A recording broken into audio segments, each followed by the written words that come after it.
Hello, hello. To all those who seek adventure, justice, and big damage numbers that come out of the enemy's head, welcome to Knights of New Avalon, a Beacon Odyssey, and the only NLR game with a resistance to fire damage.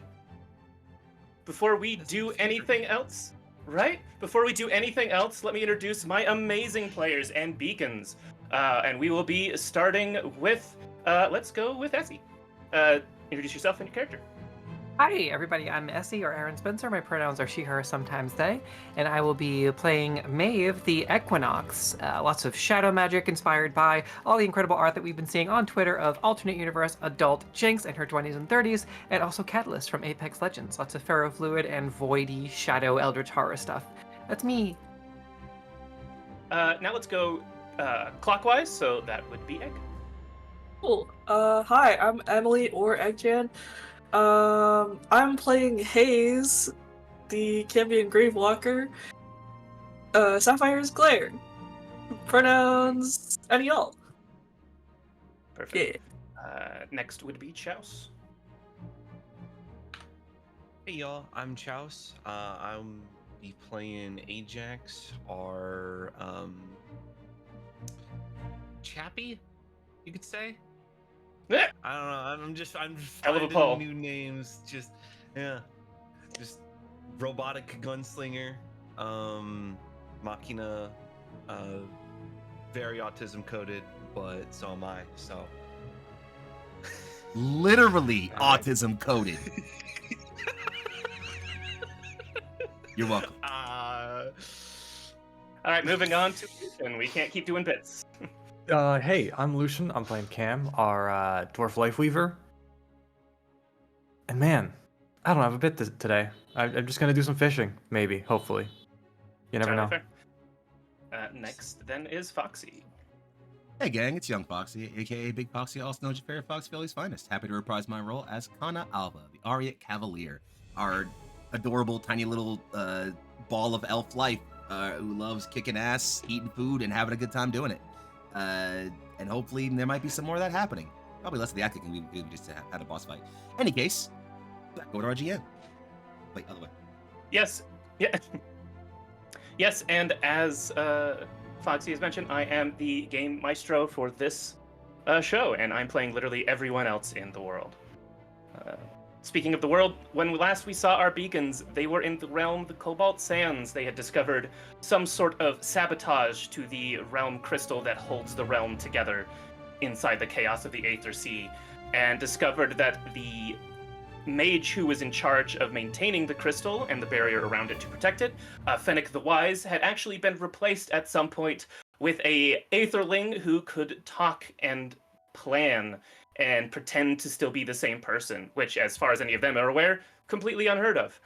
There was a plan and a confrontation, and 4 of our beacons were there at the crystal to prevent any damage to be done from it, where the 5th, Maeve, was on the Aetherwake, their ship, sort of preventing further waves of Aetherlings from swamping the crystal by standing between the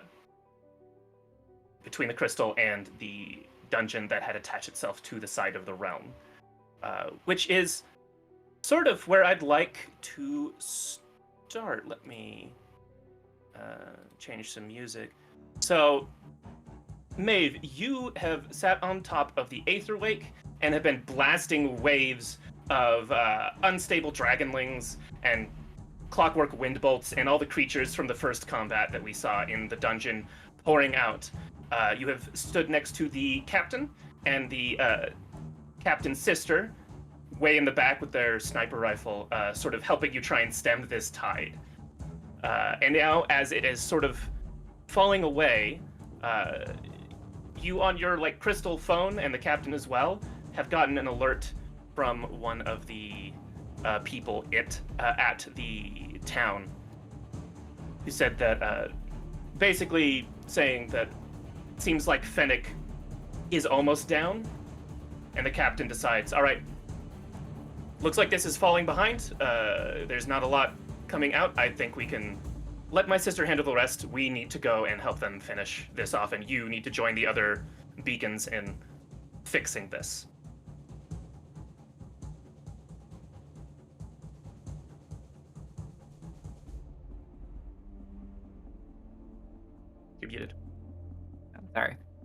go. As I'm sort of finishing off the last of the Aetherlings and the Aether Wolves with probably a few Celestial Rays of that concentrated, ecliptic-looking energy that's sort of like the Piccolo Special Beam Cannon, right? I think is how we described it last Yeah. time. Ah, Foxy wasn't sitting down for that.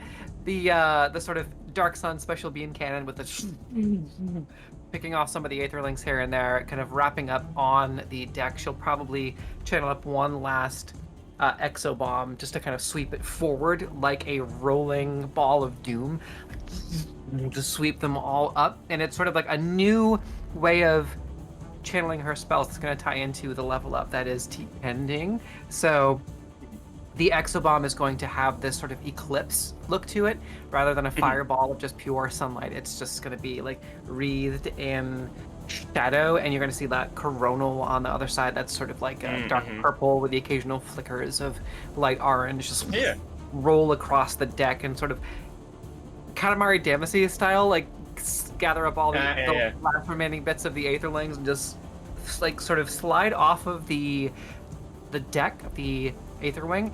And the Aetherwing is the official name of our ship, right? I think we settled on Aetherwing. Aetherwake, okay. Yeah. Yay, dyslexia and object permanence. So as this fireball just goes off, she'll very quickly just do a motion, like a tearing motion. That thing will just fizzle out along with everything in it. And she'll kind of look over to the captain and be like, get us in close and just drop us off wherever you can. The captain has kind of already turned around after giving orders, like, I'm the one giving orders here, as they enter to the manned deck, I guess. Yeah, sure, whatever. Just get us in close. You're a very special Door's boy. already closed.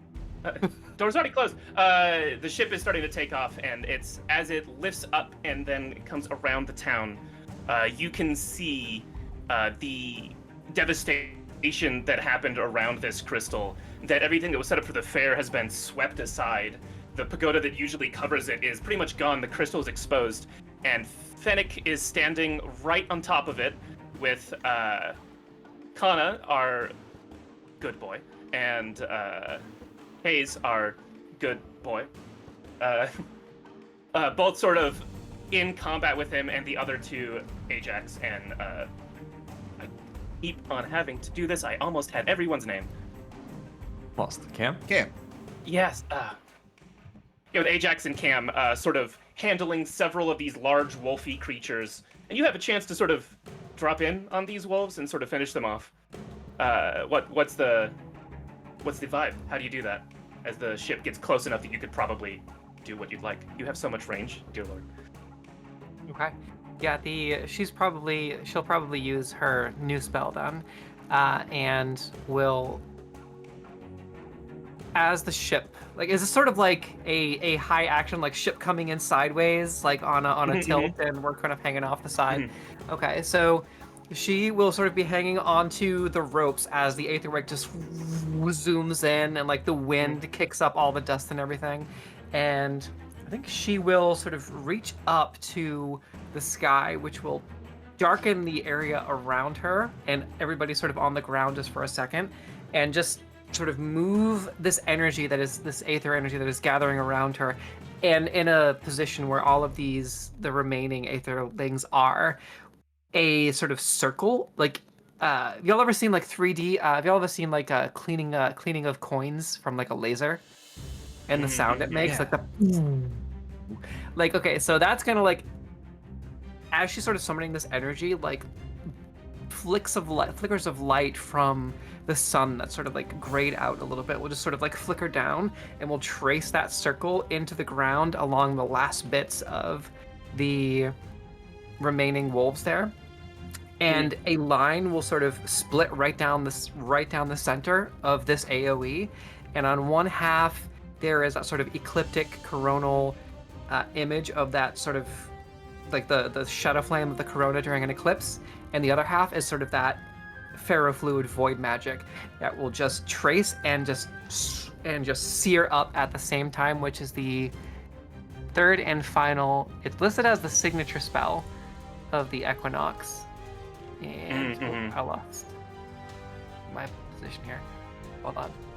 It is Dividing Line. And that will sort of, and then that will sort of just explode, and that is There's like a whole thing to it if you wanted to say this, but if it's narrative and just narrative only, we can say that it just sort of goes up in a big flare, and remains to be seen what happened to everybody in there. We can actually roll it out if you want to. Considering the health that was left for these last few minions, we don't need to roll that out. Like, I doubt that they would not be gone after this. 2d6 plus 6 on a failed agility save. 1d6 plus 6 on a success. Yeah, I'm just. Oh yeah, they're toast. Okay. The rest of the team had already beaten these things within an inch of their life. Like, getting some background noise from somebody.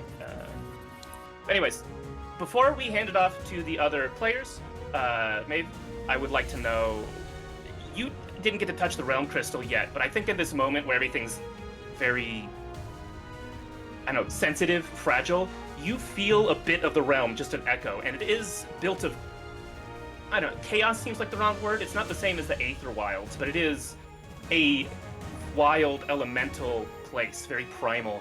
What does your magic feel like when it's sort of getting away from you, when it feels too chaotic, too direct?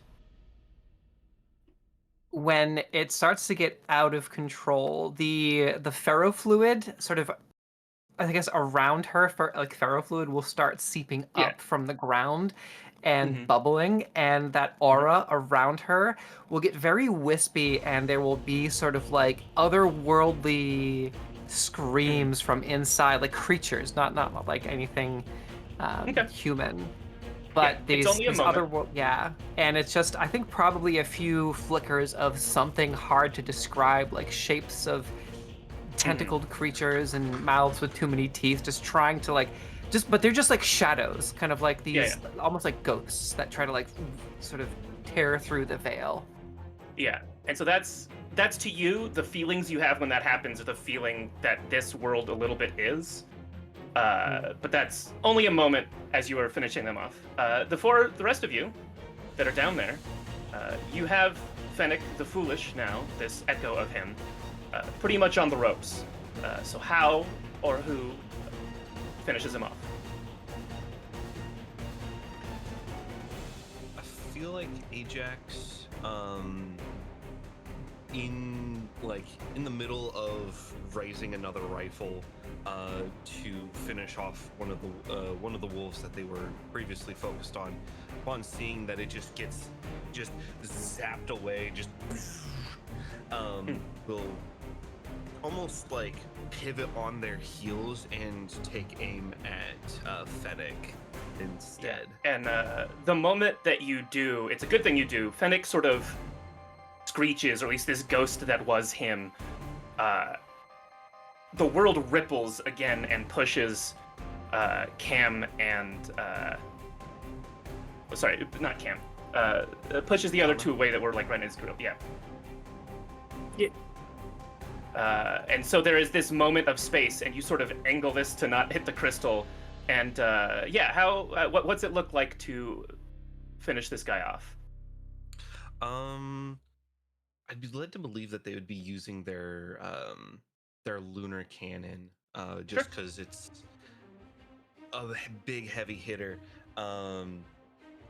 and they probably, I don't know, would they say a one-liner? It doesn't feel like Ajax too,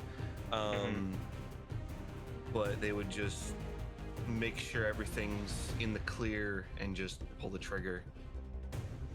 Yeah, it's almost like a moment where Fennec, for just an instant, his face looks like the Fennec that you'd seen before. It's just, oh. And then it goes right through his body. He starts to dissipate. The parts of his sort of vague, etheric body turning into just sand, returning almost to what the realm is supposed to be. And either sort of side of his body, as parts of him are drifting apart, goes, "Foolish. Mortals are so foolish."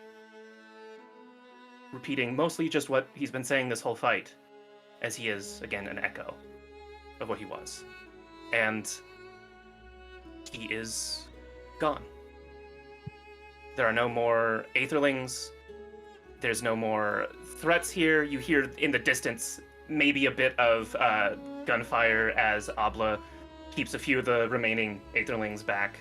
But you are pretty much clear now. From under one of the buildings, or from inside one of the doors, the one intern who was here to help like do this ritual sort of peeks their way out. It's like, is it over? As this guy sort of like dissipates into the aether, like Final Fantasy villains are wont to do with the dissipation, right? Maeve will sort of walk over, kind of still getting her bearings, and just sort of swat away the floating ether. Just, who the fuck was this guy, and why was he talking so much? Stop! Kana actually says, looking like not at Maeve, but like down at the remains of whatever is left. But like kind of seriously, stop. What? And still looking at the remains. Rest well, Fennec. I am sorry. Sorry, I feel like I missed something. Was this guy not trying to kill everybody? Whatever he was not Fennec. Not anymore. Something took him. Took his face. Tried to end this place. All of these people. Was that not the thing that tried to take his face then? It feels wrong. He should depart in peace. Whatever has happened to him. Right, well, I'm glad everybody's safe. You see Nyla the Greater, also now from around a building, sort of with her walking stick, put her up, I think is the right word, to where you guys are. It's like, well? Or not well, sorry. He was never popular, but he did a job, and he did it well. And it is sad to see him go. Fennec the Wise. But we do need the 5 of you to help us fix what he almost broke. And the intern has, while you were talking, sort of just walked around the crystal and is clearly like drawing wizardly runes sort of in the air around it. And pushes them into the crystal. I think Ajax, you'd recognize this is effectively a patch. It's like pretty much directly from Fennec's notes from when he was still Fennec of like how the crystal works.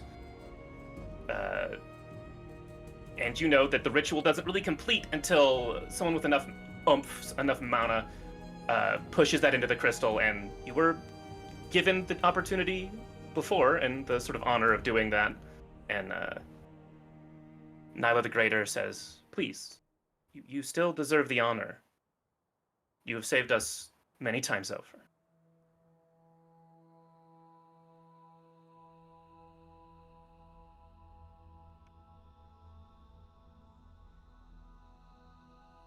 I think Kana will finally look up from the remains and look around to his remaining compatriots. Well then, friends, kind of brightening a bit. Shall we? Yeah, sorry for... I Yes. don't really know what happened. Sorry if I was disrespectful just now. I just saw somebody was trying to hurt my friends. We No. understand. There is no need to be. No harm done.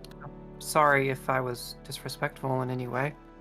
I just get defensive of my people. Sorry, The fault is everybody not in the yours. town. I had no context for any of this.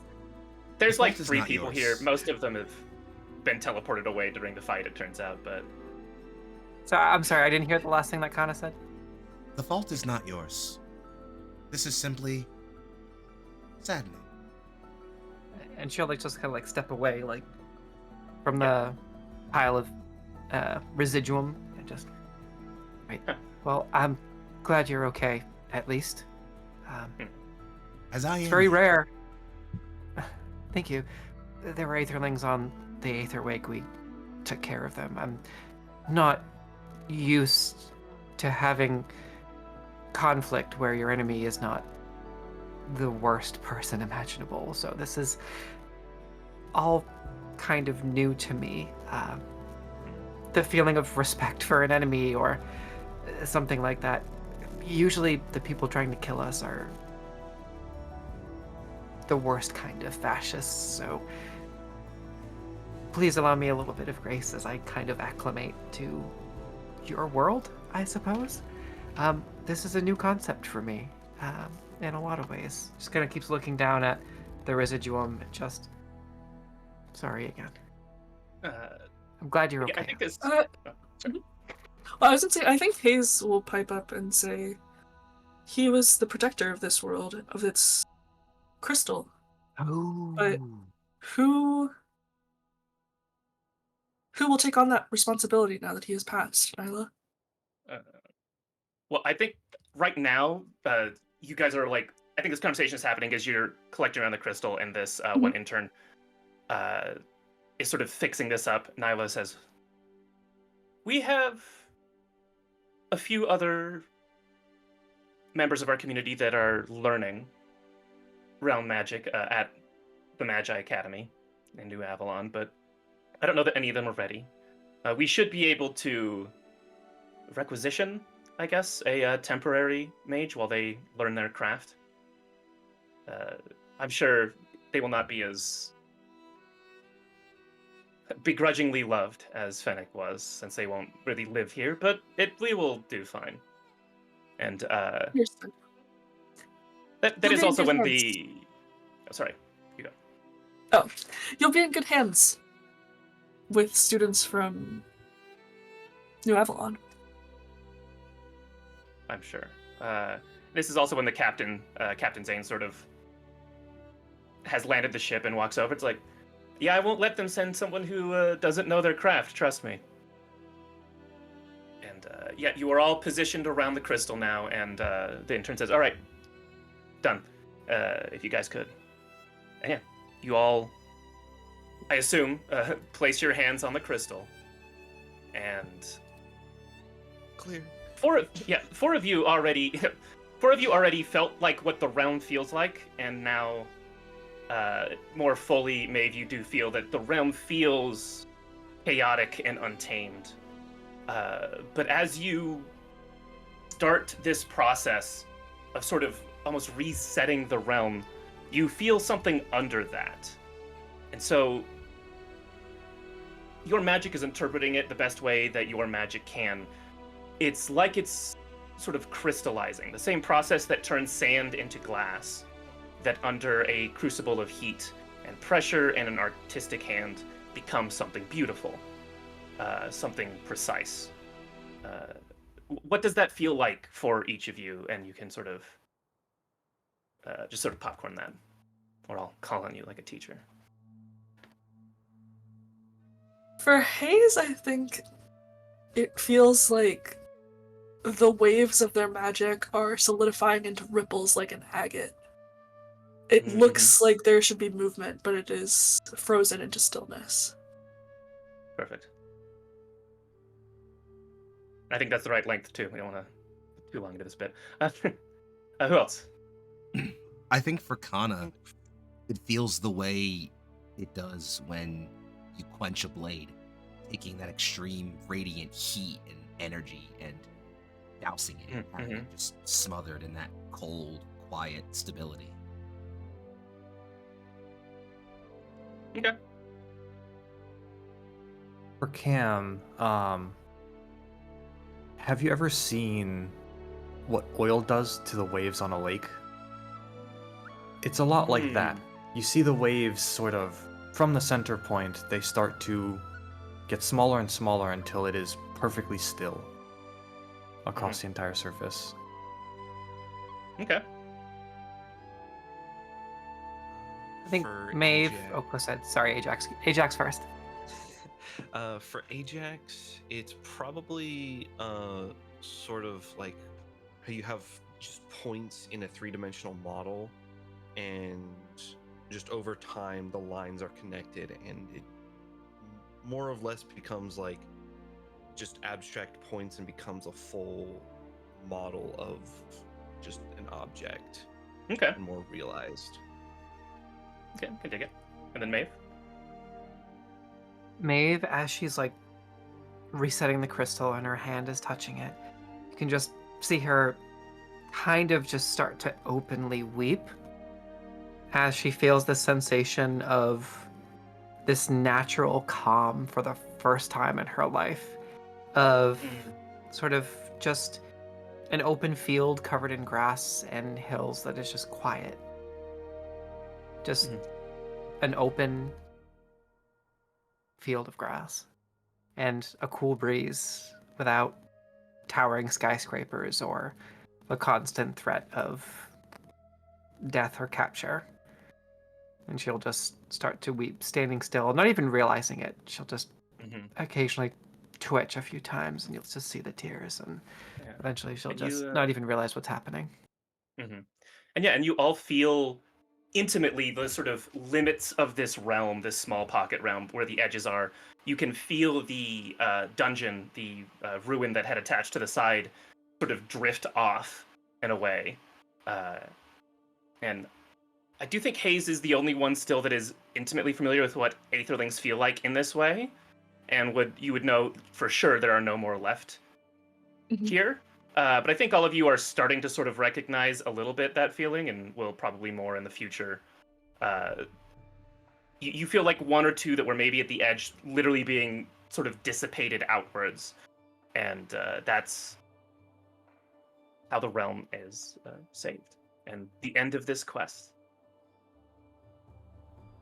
I would love to know if there were other things you wanted to finish here in this space before you head back to New Avalon, but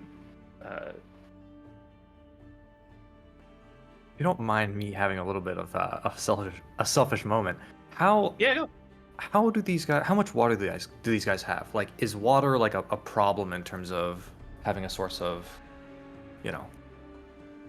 They don't have any like real natural sources, but they do have effectively like a few like wizardly devices that are like portable wells that'll just convert matter into other matter. So they have like a well or two. That's about it. It's enough. Would it be possible, while we're doing this ritual with the Realm Stone, for Cam to impose his will and like create an oasis nearby? Ooh. I would love for you to roll for that. Exactly. That's exactly what I'm thinking.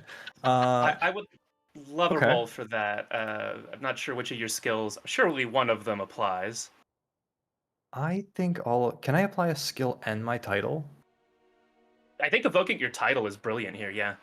Okay. I forget what that adds, to be honest. +2. +1 to the roll, or +2? plus- Yeah, just... I think it's a flat +2. I'm gonna double check though. Give me a second. Okay. And then, can I also use a skill? Yes, you can apply both at the same time.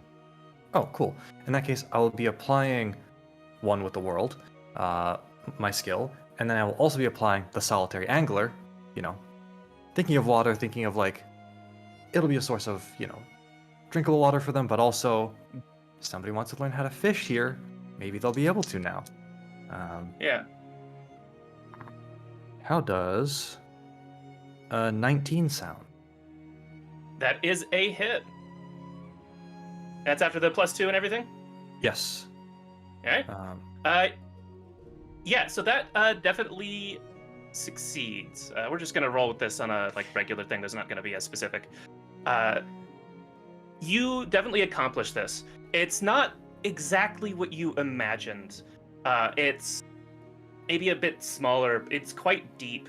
And again, you sort of feel the limits of this. And like any place here, it does sort of generate living creatures every once in a while. So there is fishing involved.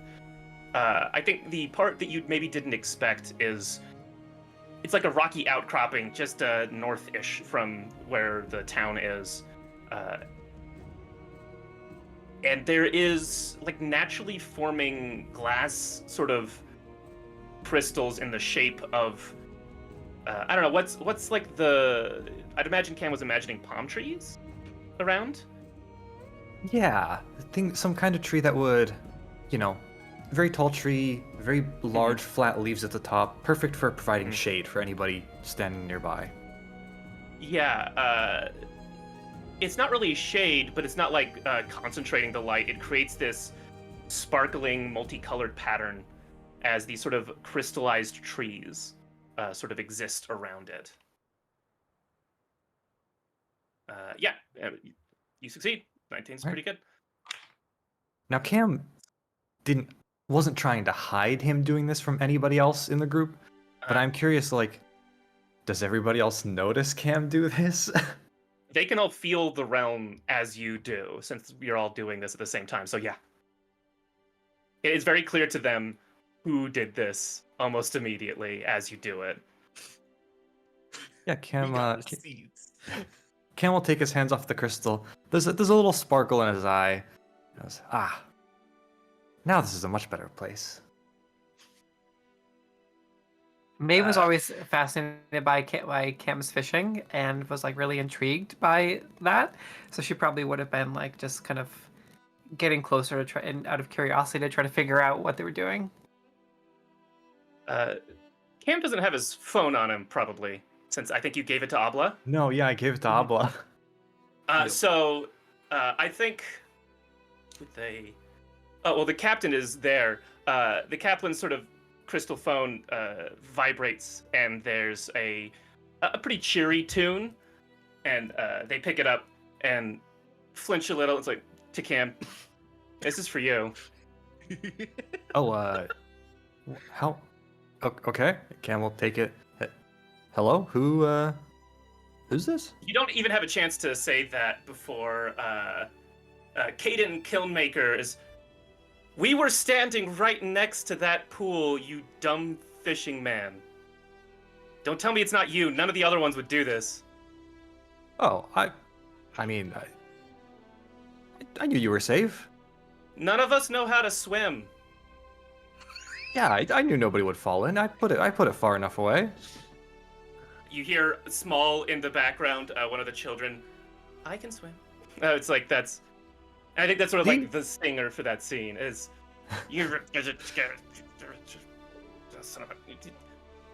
Warn us next time, and hangs up. Captain takes back their phone. Perfect. Yeah. You, unless there was something specifically you wanted to get done here, I might sort of narrate us out. Yeah. So you guys are. Oh, sorry. Ajax would probably try and rebuild some of the buildings around around town. I'll make that part of the. Yeah. Yeah. Just to help speed everything up. In the next sort of day, 2 days, you guys stick around. They do eventually sort of have the festival. They assess the damage, and really only the buildings right in this ring took any significant damage, and it was primarily to the glass artistry that Caden had sort of put around and some of his apprentices and other people, because he's the best one here, but a lot of the people who live here are sort of practiced in the artistry of the glass blowing and stained glass and stuff like that. It was really just all of the resources to this festival were just absolutely decimated.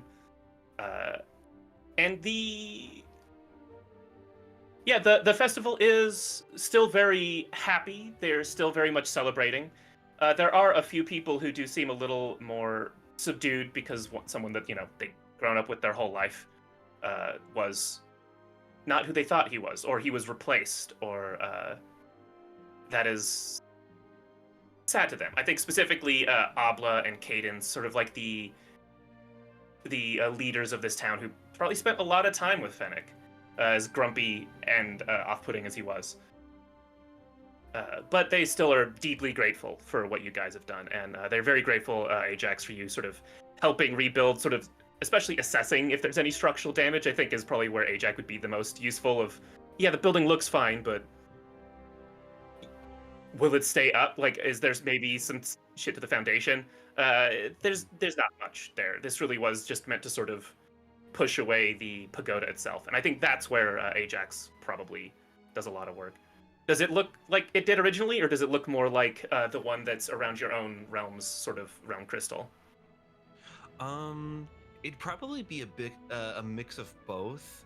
It would still have like a large, like overarching structure, but it would have more, I guess, just like flowing details and more curves to it. Like the geometry is kind of not able to be like manufactured like traditionally, and would need like something to support other bits while it's getting put up.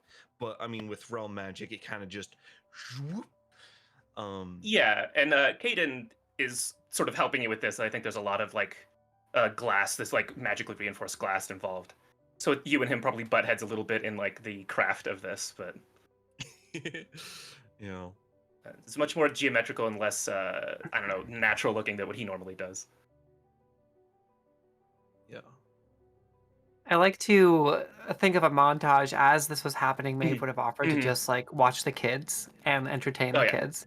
So as people are like working and repairing, every once in a while you'd see like um one of the kids on Maeve's shoulders like Mhm. running by, or like hopping on one foot through like the outskirts of whatever is going on, Mhm. sitting crisscross applesauce, you know, just playing all kinds of games, harkening back to my times as camp counselor, just like running around and being silly. Like every once in a while, like a stray kickball or something might fly by somebody's face. Oh yeah. I imagine the kids also like teach Maeve about some of like the basic history they're learning, which is actually like new to Maeve, even though Yeah, it's like, you know, elementary school history effectively. Cam Yep. definitely is teaching a bunch of people how to fish. Absolutely, yeah. I think Abdu the Generous is the most happy to learn, as he's like, oh yeah, we're gonna have some new menu items here, baby. maybe like handing out lunches too, and like just like doing a great job taking care of all the kids. Yep. Yeah, it's after all of that that you fly the Aether Wake back to New Avalon as your quest is done. And I think that's an interesting place for the camera to be, is that as the Aether Wake, traveling through the Aether Sea, enters New Avalon, that you see as on the map here, the glittering glass-filled city, as you are back at home base, at home. This feel like a good place to take a break, guys? You Yeah. think? I ain't against it. Sure. Yeah, we'll be back in about 5-10 minutes, and we'll start doing downtime activities. Oh boy! Woo. All right, see you guys soon. Don't touch that dial. Hello, everybody, and welcome back to Knights of New Avalon, a Beacon Odyssey, and I need to pick a new soundtrack. That was not the vibes. We are back. We are back on downtime activities. So our beacons have just finished their quest, and I need to stop that and put another sound up. Sorry, I'm trying to mess with the soundscape. You guys are now in Knights. You're now in, not Knights of New Avalon. Now in the city of New Avalon. You have places you can stay here. There is sort of like central place where the ship docks. That there are rooms. You can also stay on the ship, or you can go back to wherever it is that you live. But I would love to know, probably one at a time, what y'all are doing. We can start with scenes. We can start with the one roll you get for downtime. Whatever you guys like. The space is open to you. Hannah, I know you mentioned Yeah, conversation. yeah. I think Kana would find a moment, you know, before Hayes separates to take care of whatever things they have to take care of. That he try to sort of like, you know, just lazily kind of walk up and give a bit of a wave and just, friend Hayes, if you have a moment. What's up? I hadn't found the time to say it, or I had not found the time to say it before our departure. You were a prolific fighter. I think Hayes's tail will swish uneasily, not knowing how to take that compliment. And they kind of, like, shrink into their cloak a little bit. Thank you, Kana. That means a lot coming from you. I am used to charging forward, being the first into the fray. It is my nature, I believe my mother once said. But it was good to see you beside me in combat.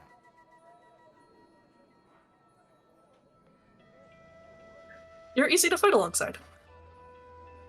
I would love to know, where is the conversation happening? Is it in sort of like the base where the ship is docked, back on the ship, out in the city?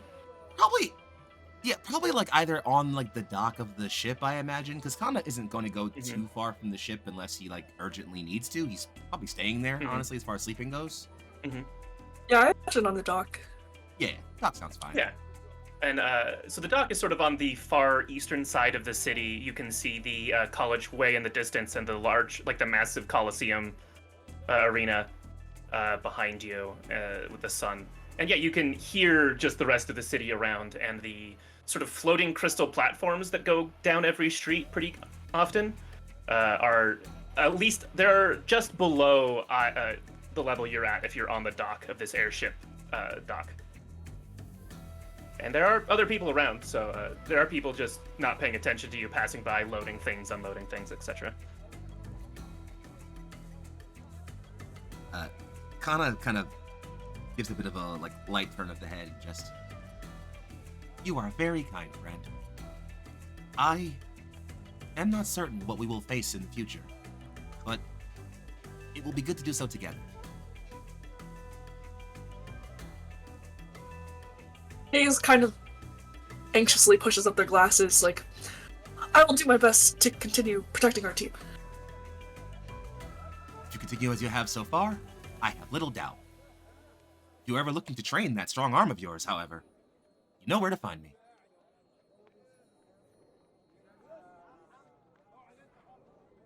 Okay. I have some business to take care of. I have to go visit my family, but I'll take you up on it sometime. Of course. You would send your family my well wishes, please. Absolutely, friend Kana. Be safe. And you? And I think Hayes will kind of scamper off towards the college. Kana does watch after their back for a little bit, not really saying anything, just kind of looking for a little longer, and then eventually kind of giving a light shrug and turning on back. Stay safe, Kana immediately goes to do dangerous training. Cool. Did either of you want to go into your...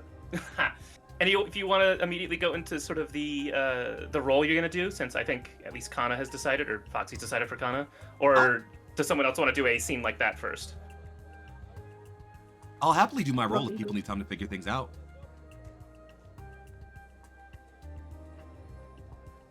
Yeah. So yeah, Kana's going to do training. Let's... So the way that this works for the folks at home, when you want to learn something new or improve an existing ability, pick one of the following to train. A background skill. You either gain a new background skill at rank 1 or improve an existing skill. Or a class. Choose any class and roll. Yeah, I think even though I have some plans for how to abuse the hell out of this later on in the campaign, for right now I'm going to do the thing that I think is actually the most broken part about it. No, broken, but I think it's really cool. I'm going to focus on background skill as my training. I'm going to train a background skill. And the funny thing is, I don't actually think I even have to roll for that. Yeah, I think it just gives it to you. Yep. Because it's if you do a class, then you roll.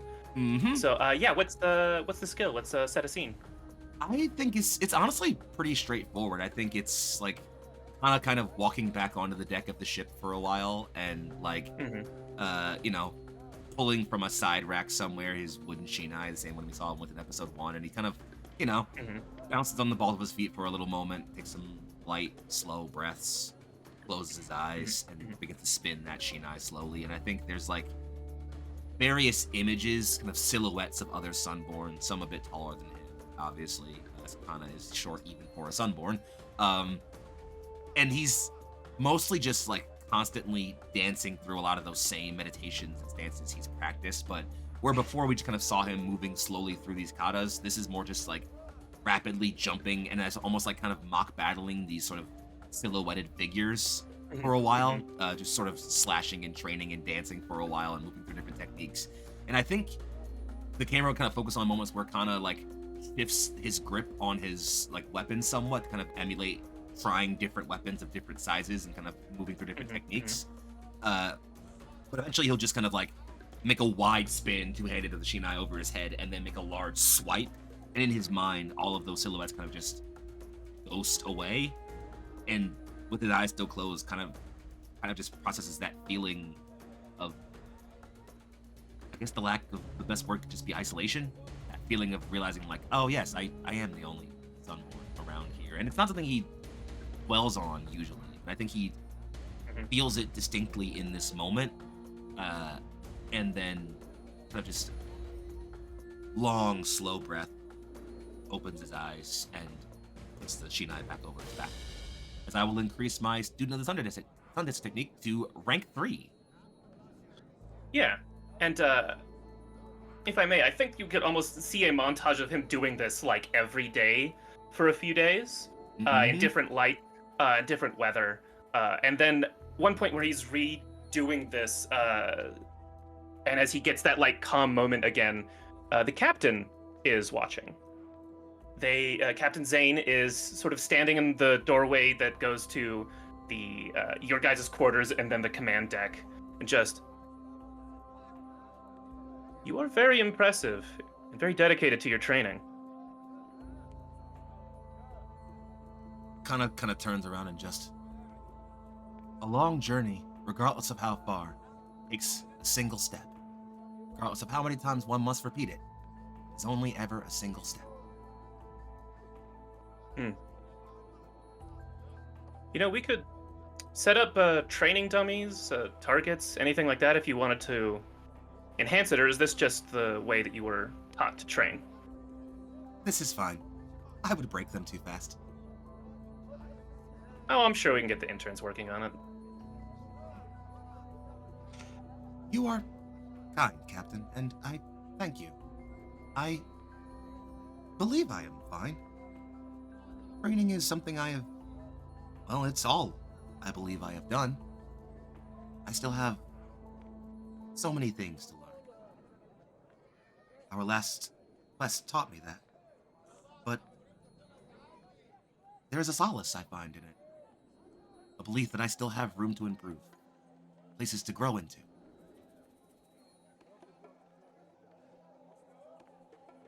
You know, my grandma would always say that a wise person knows they have a lot more to learn. You may not think it, but I think that you're being very wise. My mother would say a wiser man knows why he is learning. That is still something that is very perplexing to me. Well, if you need to talk about it, or if you want to do something other than training, you're not as alone as you think.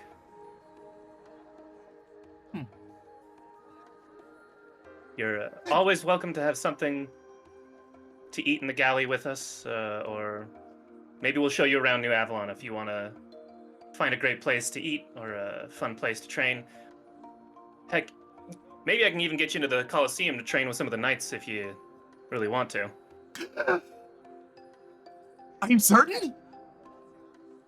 I'll have to ask, but you should have the all of the same rights as any of the knights as a beacon.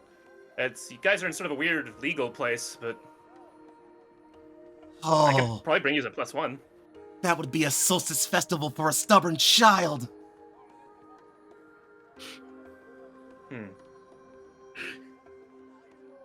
That's a great phrase. I'm gonna use that in real life. That's great. Kanaisms. Write that down. Write that Hey. down. Yeah, Do more like that. Kanaisms. In my head, like, I'm not saying this is canon, but in my head, one of the engineers is just like around the corner, like under the deck, is just like writing notes. Like, wow, that's interesting. Let him cook. Let him cook. Let him cook. Let him cook. And yeah, I think that we like maybe that's the end of that scene as some of the squiffins that are on the ship, which are now, as a fun fact, joined by one of the little creatures from the Cobalt Sands, the kippers, the sort of like really small feathered dinosaurs that fly. Eh. They now both have a nest somewhere on the ship, and it's impossible to get them out. Just they're flying around as you're doing this. But yeah, Cute. Symbiosis. yes.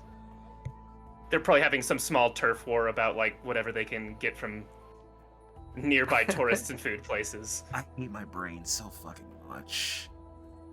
Mm. As he was like symbiosis, and I was like, no, she's in a different campaign. What do you mean? Sorry. Do you have a character Yep, named yep. Symbiosis? Vermin does, actually. Awesome. yeah. Yeah, perfect. All right. Who else wants to either do a just side social scene or the role that they're gonna do? I think the moment the ship docks, Uh-huh. Cam will have turned to the group and said, "All right, I'm gonna head home. Got to check on the houseboat," and he like jangles a pair of keys. Also got to mount this fish, and he holds up the fish loot box suitcase Yeah, thing yeah, he yeah. got last time. Yeah, yeah. It's Yeah. still kind of flopping around. Oh yeah. So All of you from here? I am not. Or is it just Cam?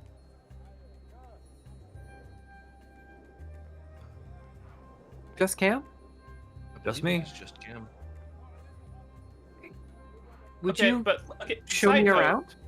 At some Side note point? though, Hayes and Ajax definitely know this city, even if they don't live in the I city. mean, like I'm from here. I would say. Yeah. Oh, or Hayes. Yeah. Or Yeah. Ajax. Sorry, I was muted.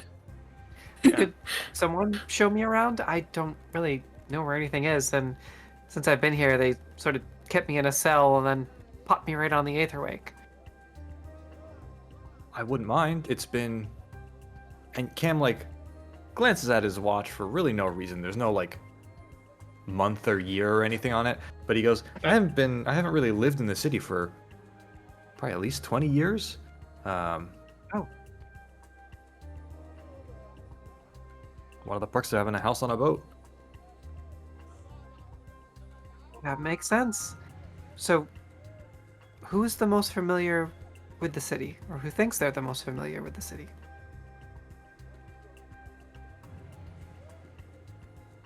It would either be me or Cam, I think. Would either of you mind showing me around? I wouldn't mind after I get done with Yeah. this. He's still holding the fish like this.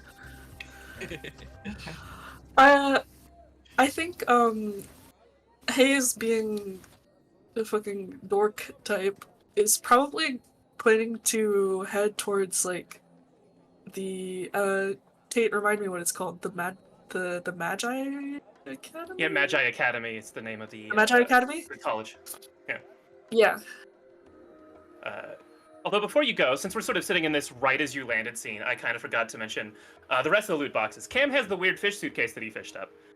But it's as you guys are sort of talking, one of the engineers, you think it's probably Bo, brings up like these 5 just like bricks almost. Like they're made out of like a sleek metal. You're not really familiar with them. It's like, oh hey, wait, hold on, this is for you guys. And he sort of, or they kind of plop these down. He just gestures. And what are these? What are these? Jinx. Meta. The Aetherwake, as it sort of flies in and out of a lot of these realms, and especially when you sort of retooled that, it's sort of collecting Aether, and just the things happening in a realm or around the ship sort of coalesces into containers of just there's stuff in them, and this is part of your contract. You get one each after there's- every so many weeks. And there's gear that we can use inside, like enchanted artifacts. They just materialize in these crates. Yeah, well, we have a whole ship that is making this, and it's not always items. Sometimes you'll open it up and you'll simply know a new thing. It's complicated, it's wobbly, it's magic. I don't know. Yeah. It's complicated. Magic It's is wobbly. weird. It's magic. Magic is weird. All right. Cam I'll goes, roll here, with it." I'll show you how it works. And he goes and he opens one. Oh, is there fanfare? There is a little. It's not like it's not meant to be music. Does it shake a little bit first? Fucking like Legend of Zelda. Cam not- turns like this and holds it up to the camera. It's like it's not meant to Camera be. cuts to us just completely normal, and Cam's just holding it up. I think in Who are you universe, holding it's- that up to? Them. Who are they? What you talking about? No, there's like another airship in that direction. They wanted to see. I don't know. Anyways, This is just a card that says voucher for blue paint. but no, there is like a sound like if you took a really nice pane of glass and you shattered it and you auto-tuned it. It's like this interesting lilting sort of like glass musical sound that's not really a melody as it pops open, and you can all sort of sense and see even a little bit like fragmented like wizard runes popping up as it opens. And yeah. Yeah, seeing as I picked a spell, Wow. nothing actually comes out of the box. Mhm. Cam just all of a sudden like knows something new. Yeah. I think a like rune structure appears, like sort of floats there for a bit. That is like effectively how a wizard would do that spell, but you sort of inherently know how to do it yourself. That was maybe not the best example. These most often have like an actual object inside. This one was Well, just mostly knowledge for me. Yep. Alfred, Like I said, open- it's weird. I'll sort of open mine and like kind of like get the same feeling and be like, Mhm. well, mine too. Maybe they're all like this. And I think hers is a little bit more materialized. I think I like to say hers is basically just like a golden looking ethereal scroll that she's able to like kind of cautiously handle and unroll it, and it probably just like fizzles out and like absorbs into her with that same floating rune that just lingers for a minute. And then she'll know multitasker, so she'll take multitasker. It's like, but no, they're not all like that. That was kind of a Bo trick. says. He holds up a think- wrench. I got this like 3 weeks ago. It is this like I think for the cool sake of little crystal wrench demonstrating- thing that can change its shape. It's very Mechanically, like I know kung fu now from the Matrix. Well, mechanically, I did take something, obviously, but I think narratively what happens is Kana's like, "Hmm," and opens his box, and even though his geometry makes no sense, reaches his hand into the box and pulls out a long sword that's easily as tall as he is, and the end of which ends in like several serrated chain blades and has like a motorized function in the middle of it. Mhm. Whoa. Wow. Impressive. Puts it back in the box. Wow, indeed. Very. But no, thank you. Yeah. You're not. Are there options? All right. You can sell it. You could break it down. It's yours. Do what you want. You can use it as a paperweight for all I care. Anyways, I got stuff to do, and they're gonna kind of see you, beacons. Is it me or is the captain always perpetually annoyed? It might be. It's Yeah. usually Well, just this me. was the lead engineer who's now annoyed mostly Oh, because the you guys are like, engineer. I don't like this.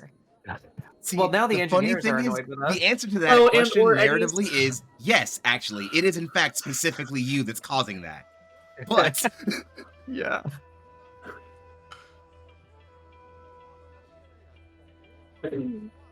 I try. Yeah, I'd love for us to move to whether it's Hayes or Cam or both of you guys. Like several of you could just decide to go out and see the city together if you'd like. But I'd love to sort of move to that being like probably the next day. Okay. Yeah, if you don't mind, I'm gonna do it real quick. I'm actually gonna do my downtime activity, and I'm gonna disenchant the loot I got out of the fish box. Sure, In the sure. process of mounting it, you see Cam fish out what looks to be almost like a little void in space, but it's something that you can hold, almost like an orb. He kind of takes it out and goes, not really my style, and kind of not really crushes it, but by pulling the magic out of it, you see the fish case kind of stop flopping around so much, and so he's able to mount it on a plaque. He titles it, Dungeon Fishing 351 or something. Yeah. And this is back in the houseboat? Yeah. What's the inside of this look like? I don't think we've seen the inside. Outside, it looks like a houseboat where it's like big and blocky, right? Yeah. Inside, it looks a lot more cozy. I'll say it's got like wood paneling on the inside. There's a couple of notable catches mounted on some of the walls, maybe even like something hanging from the ceiling. A few of them are still moving, not necessarily because they're alive, but through magical means. There's maybe a couple of pictures on. It's got to be cool, honestly. If like, yeah. It's still acting. Yeah. Yeah. There's maybe some pictures on the wall. He's got If it sparks joy, I'm imagining one is a flying fish that is just kind of like floating in a circle through the air. Yeah, it's on like a magical chandelier system. Effectively, yeah. Yeah. It's orbiting a light fixture, effectively. Exactly. Yeah. So yeah, you mount this up. It is one of the weirder things that you fished out. It's not technically a fish, but it is kind of technically a fish. Yeah. And yeah. Alright, and that gives me some stuff, I think. Residium is what you get, based on the rarity, either 3, 4, or 5. I believe that was a rare item, so I get 4. Yep. Neat. Alright. Yeah. Cool. Before whoever is going out like to the city to see things in the city, I would love for very quickly, and it can either be a scene or just me sort of telling you how the conversation went, Essie, but you do have a short conversation with sort of your handler, is probably the right word, with the knights, of Anselm the Merciful. It's probably like right when you get back from the ship to sort of the place that you are living, that was a really well-appointed cell, effectively, for any of the knights who were accused of something. And when you arrive, the door is open and Anselm is sitting inside. He's reading like a book that he seems to have brought with him. It's like, oh, you're back. Oh, hey, Anselm. So how did it go? Excuse me. Fine. We did what we set out to do. There were a bunch of Aetherlings, a dungeon, and lots of creepy crawlies. We took care of them, and then the embodiment of the village we were at, they got into a fight with the rest of the team, and it was a whole thing. I took care of the village kids, and now I'm back.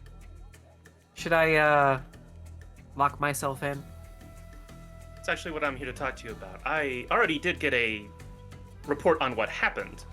I was really more asking how you felt about it, because turns out the village leader and your captain and even one or two of the kids wrote and you could say gave glowing reviews.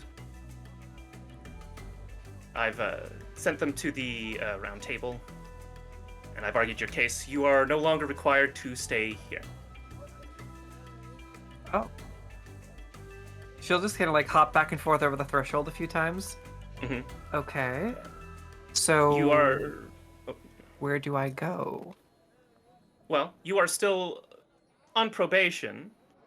We are still going to be making sure you're not going around and attacking other knights, but I don't think that's going to happen. You still have your quarters on the ship, which you are welcome to stay at. We do also have barracks here for knights that you have access to if you would like to requisition a barrack room. But other than that, you have your stipend if you want to find a place to stay. You have your teammates. It's really up to you. I have a stipend? Yes, it's... You guys are getting paid?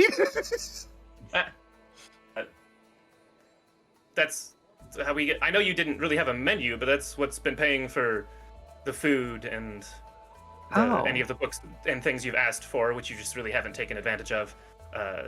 We just went out shopping for you. That wasn't like pre-approved by the knights of what you were allowed to have. That was just How much of things a you could buy. how much of a stipend do we get?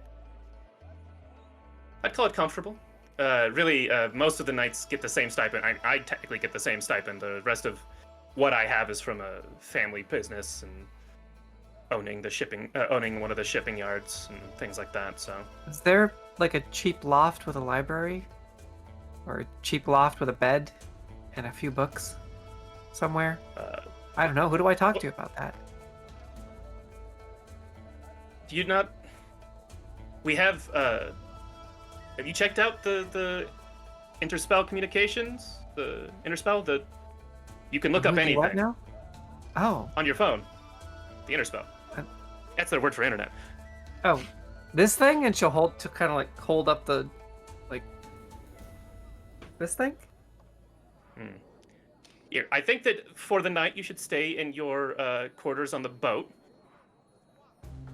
on the Aether Wake, and you should probably talk to your teammates. I know Cam and Hayes and Ajax will probably be able to help you, but knowing Cam, he's probably gone already. So probably Hayes. Something about trophy fishing and dungeons. He does that And a quite a houseboat. lot. But yeah, you're free to go. I think maybe unless there was something else you wanted to say, maybe that's sort of like the scene there, and we can cut to effectively the next day when you guys go out in the town. You can start asking your friends about these sort of things. Last question. Yeah. Where can I get calf and a biscuit? That's Half and a biscuit. There's Yeah, so calf. many. I'm not familiar, but there's a lot of cafes around. Just I get again the phone and like I think there's this like longer conversation that we don't really see all of like Yeah, here, yeah, and yeah. he'll like open it up and be like, this is a search engine. You can find what you want. It has a map. He's trying to explain to you the basics of like how to find things in the city. Oh, so it's sort of like the cybernet. I don't know what that is. All right. And she'll like work with it. Where do you recommend for cat? And she'll like do some searching and coffee and biscuits. Where can I go for that? Yeah. And yeah, he sort of points you to some of his favorites, but you immediately recognize that like one of them is just the one in the stadium and one is the one that's at the base of like the Knight's Tower. He doesn't seem to get out a lot, I guess. He's like working a lot, and the only other places are like fancy restaurants. He Yeah, doesn't like, seem to do Which one's cafes. Which If one's you your make a favorite? map, it's all on his route between his house and office. It's just like a perfect little, straight yeah. line. Yeah. Like, it's basically the stadium, the Knight's Tower, and his house. Like that's the triangle of his life. Yeah, and Well- he says the tower. Like he points the the guy that's at the base of the tower. I think he's an artist with a espresso machine. Honestly. Okay. Well, I'll check it out. Well, thanks for all your help, and Slim. And she'll just lean in and boop him on the nose, and then just sort of like kind of like skip out. I think down he's to taller, the- so you have to like reach up a bit even, and it just. And you just see just a little bit, like the faintest of, just like. Yeah, and then she'll like sort of like, Yeah. like kind of like do a slide dance out of the Yeah. cell and go and look for down the. the side of the tower. You're at Cafe, the yeah. same tower right now. Yeah. Okay. So, do we want to do whatever you guys want to do? Just exploring the city the next day? However that wants to start. Sure. By the way, does this shop have bear claws? I know she probably doesn't know what they are in game, but she'd probably be really fascinated and like wide-eyed anime girl if she saw bear claws. That's like Mhm. there's It's like a little. It's almost like a little cart. It's not like an embedded shop. It's just they have a guy that just has a like a coffee cart that has what he has. And I think he actually has more. I don't know if you're familiar with a lot of like the sweet breads you get in Mexico that are like way less sugary, but they have like really colorful crusts and like different pattern slices and things like that. Oh yeah, Yeah, she'll just get one of those. And like 100%. seeing that it's colored, she'll be like, "Wow!" Probably Yeah, this guy at the coffee shop is like, uh, you know, yeah. but she'll be like in He's like- awe of like, Yeah, 100%. He's like, this is. He doesn't say anything. He's like, yeah, exactly. This is great. But he's like, "This is I'm so not. amazing." Are they all like fancy colors like this? Yes. Do you do this every day? I got a guy. Like I'm friends with the Wow. guy at a bakery. I just do I'll the coffee. take This is two. just because I. Absolutely, and you exchange them. It's like these little. You basically have like a magical bank account attached to your phone that you're. And that was something Anselm had explained to you. Is like, you can just point it towards him, and he can just take some Okay. of these credits. Yeah. So exactly. we're all set. Yeah. Great. Bye. And we'll just like, Yeah. yeah. And you head off back to the She ship. is That's where you can sort of stay impressed. for the night. Huh. So, yeah, what do you guys want to do around the city? Just sort of set the scene. Unless someone wants to do a roll real quick for like what they're gonna do in the downtime.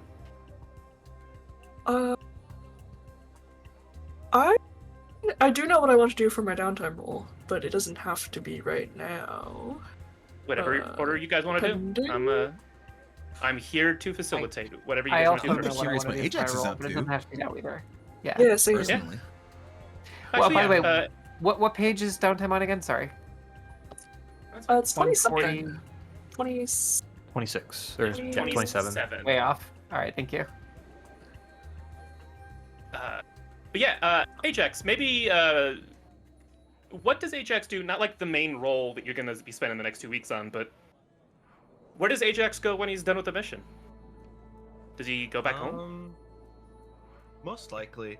I can't imagine why he wouldn't. I It's not too far. can't imagine that he would feel like New Avalon is his place to be exactly.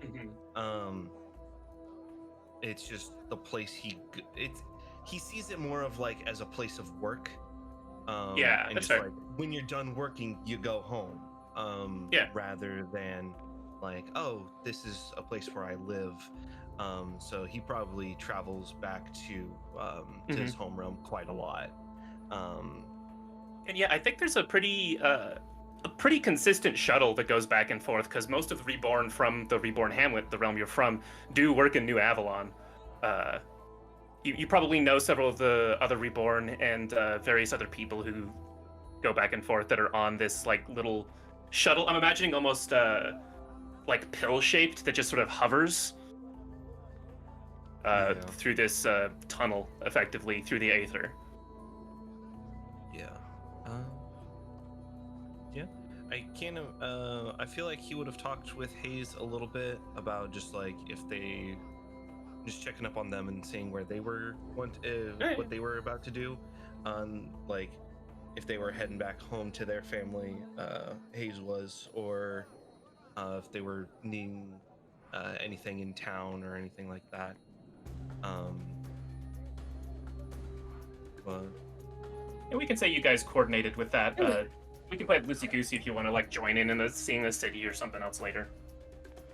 You guys also have Yeah, I phones. think, yeah, well, I know, like, for me, Hayes is planning to go to the library of the academy, so I think Hayes would be curious if there would be anything in particular that, Ajax would want them to, like, research or check out while they're there. Like, kill two birds with one stone, save you the time of visiting.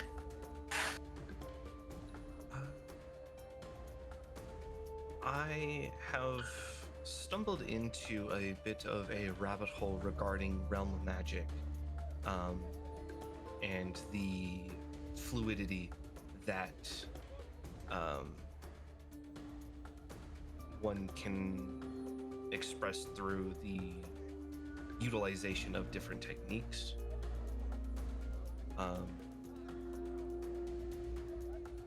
If you wouldn't mind checking me a book out or two. Indeed. I'll see if any of the attendants might have good resources. Gratitude. Yeah, if you guys want to go together. Anyways, fun part. True. That also. Ajax, If you wanna tag them out. Ajax is definitely not in a rush to like head back home. So Mhm. It could also be the next day. Like, you guys have 2 weeks, that's what I'm saying. yeah. True. True. Yeah. Who wants to go next? Either their role, that sort of seeing around the city.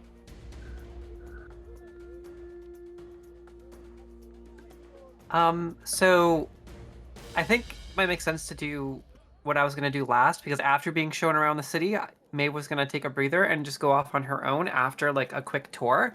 But she's Sure. looking for like a little bit of a tour first. So just so everyone's Yeah. around like a meta level. She'd probably say that a few times too, Yeah. like about Okay. like seeing if Yeah. and if maybe Hayes could show her around. So Yeah, then that's a question. What would Hayes, like, what kind of things would Hayes say, this is what you need to see about a city? And I'll sort of provide what those are for New Avalon.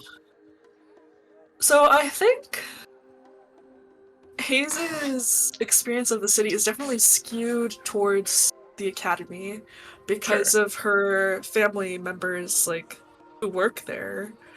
So she would say that, like,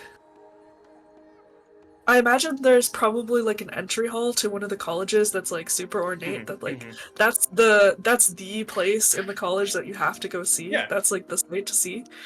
And then Mhm. I imagine there's a like a park in There's a few. her neighborhood Yeah, or like in her outside the city walls. side of the city. Yeah, Yeah. which is like maybe it wouldn't be like in the tourist guide, but Yeah. to Hayes that's an important place to visit, or it's just a good place to visit. Yeah. Would Hayes go to any sort of like point to any museums or like any kind of specific shopping district type things, or is it really like, here's the college, here's this park, here's my favorite place to eat, and a list? I think they are a museum enjoyer. Probably not a shopping enjoyer, but museums, yeah. Yeah. So yeah, there's definitely sort of a. We could go through all the several exhibits if you want. Yeah. There's Exhibit? several museums. Sure. One of them is, and I think this is probably what Hayes would lean to, is sort of like a history of the city that is, at least 2/3 of it is the college. Like sort of how it's been built, how the Magi Academy has changed. But also there's a lot of like the art history of the different art installations people have done. There's several on beacons throughout the history of this place, as well as just some of the fun like tidbits about how the city was built. There's a whole section on the flying like crystal glass platforms that are used as public transportation, stuff like that. May would be a little reluctant at first when museums are open, and would be like about museums, and would probably just say to Hayes,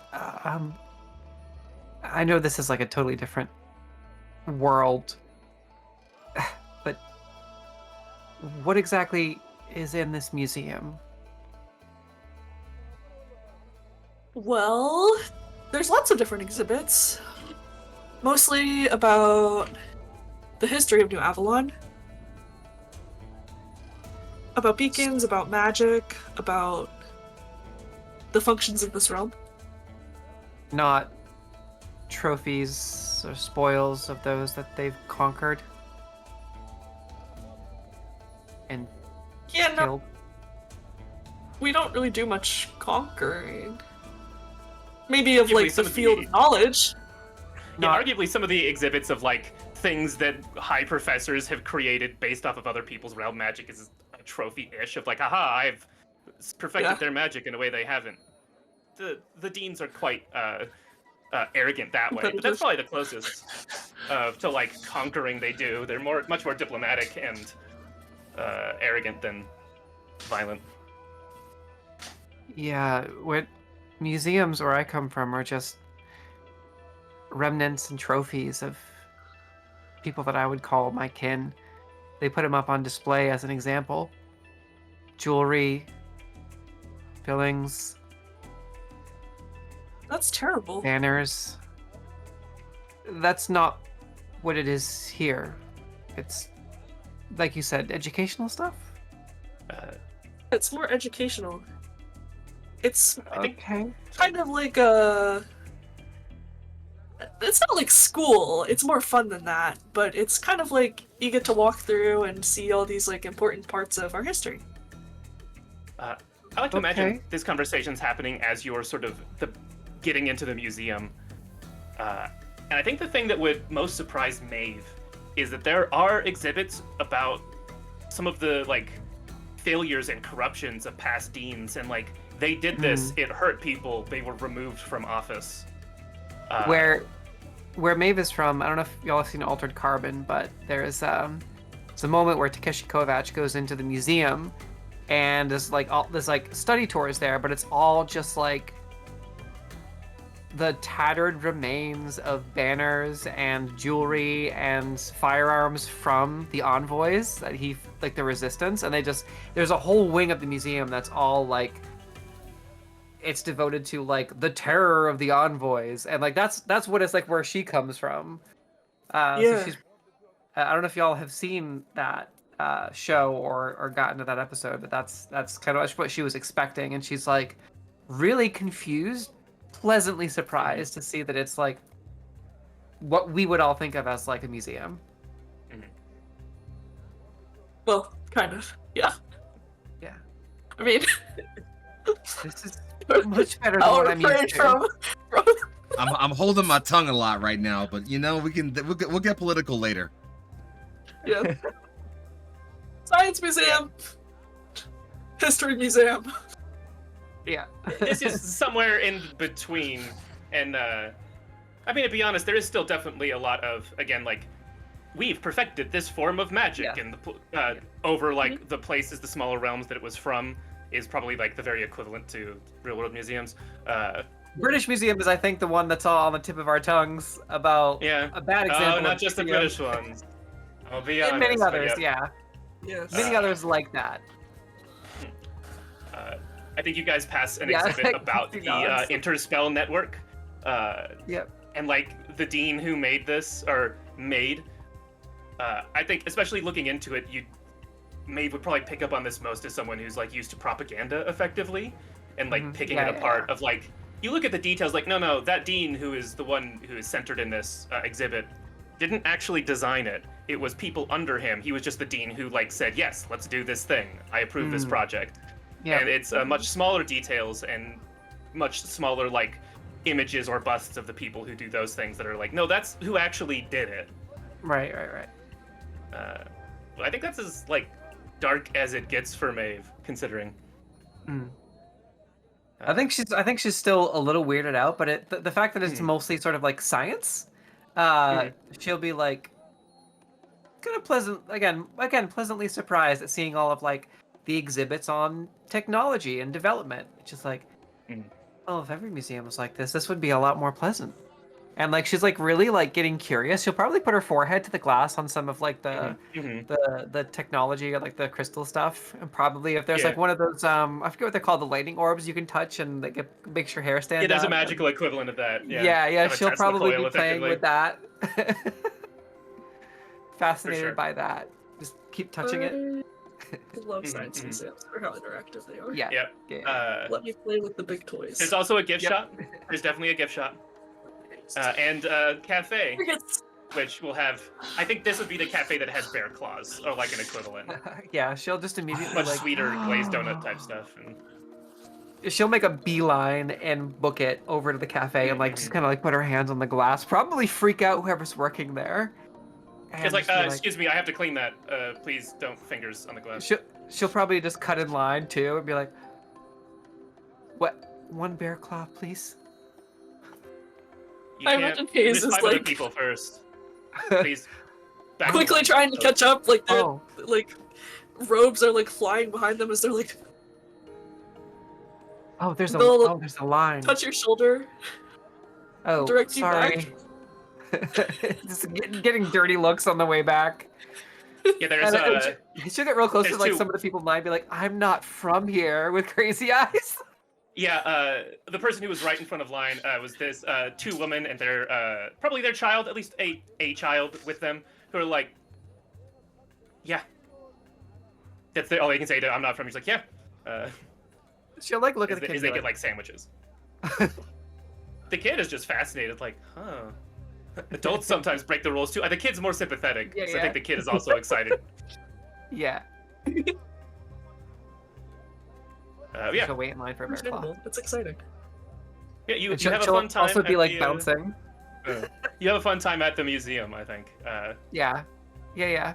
She'll get souvenirs. Yeah, there's definitely little plush dolls of the first beacon, the two beacons that founded the city. Okay. A wizard and a knight who together, well, no, not founded, who saved the city during the shattering, this like realm collapse. And they look very Final Fantasy, like the most Final Fantasy wizard and knight you can think of. I think is the sort of aesthetic. She'll get a wizard plushie and the bear claw and a coffee. It will just be like walking out with, or like a souvenir towel or something. Yeah, and I Have think all for the the rest stuff. of the day, right? The rest of the day you're carrying it around. You get to see the college, which is one of the few buildings that's mostly like brick and stone. And the entrance to that, you see where the library is. That place also has several different cafes and like little restaurant places, like any college campus would. It's just more tall than it is wide. The campus, it's just a massive tower. Hayes shows you to this park.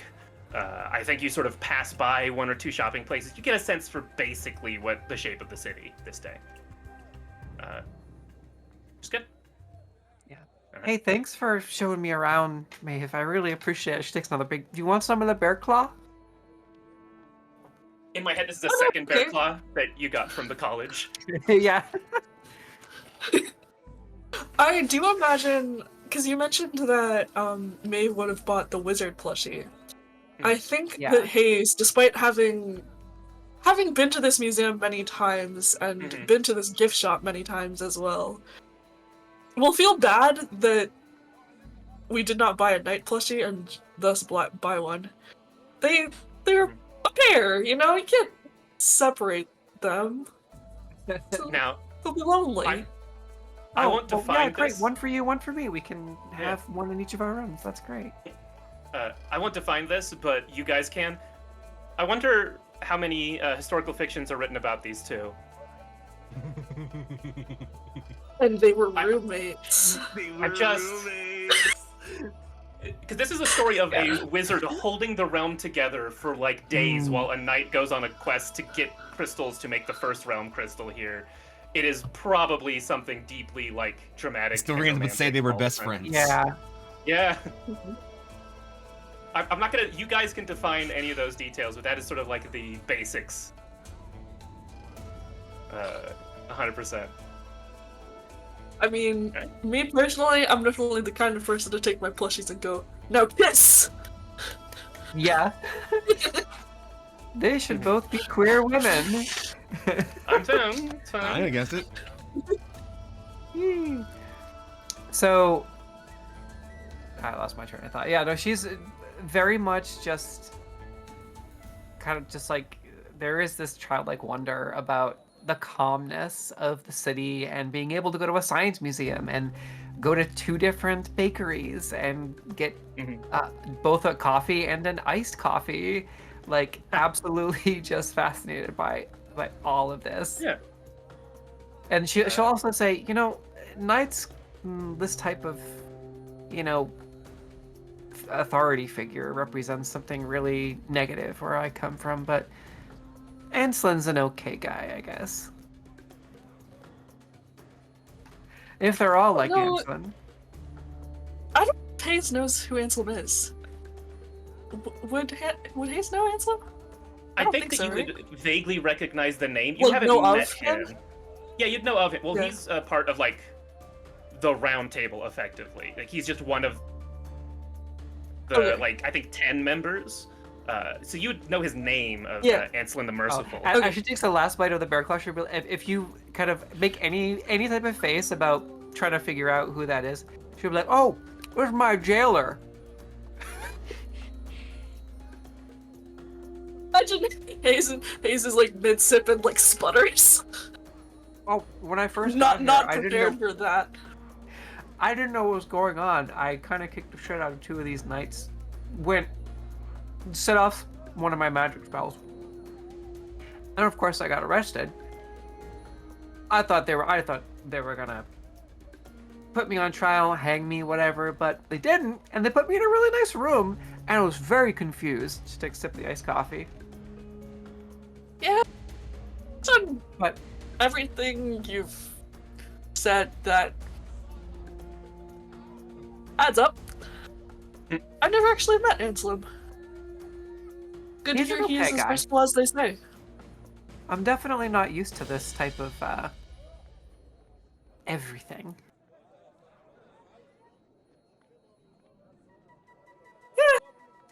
New Avalon's a lively place. I was really reluctant at first, but I'm not gonna lie, this is kind of nice. Which also makes me kind of nervous, because if I got here, I worry that the corporate overlords from the place that I come from, the overseers, will also find a way here. And that's kind of I should probably talk to Anselm about that. They're going to want to be prepared. Indeed. How is it rude if I ask, Maeve? How did you get here? We were in the midst of an operation. One of the mega towers. The city scrapers. We had planted some explosives, and the operation was a relative success.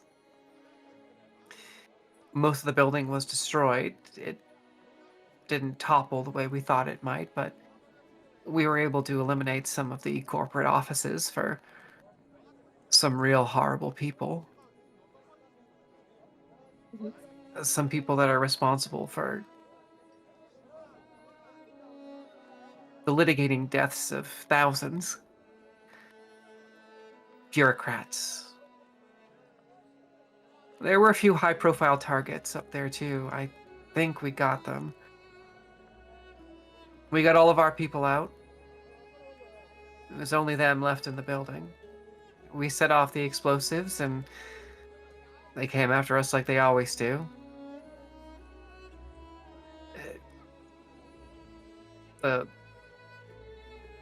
Their version, our version of these knights, as you call them.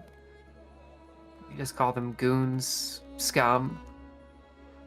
I think their official title is warden.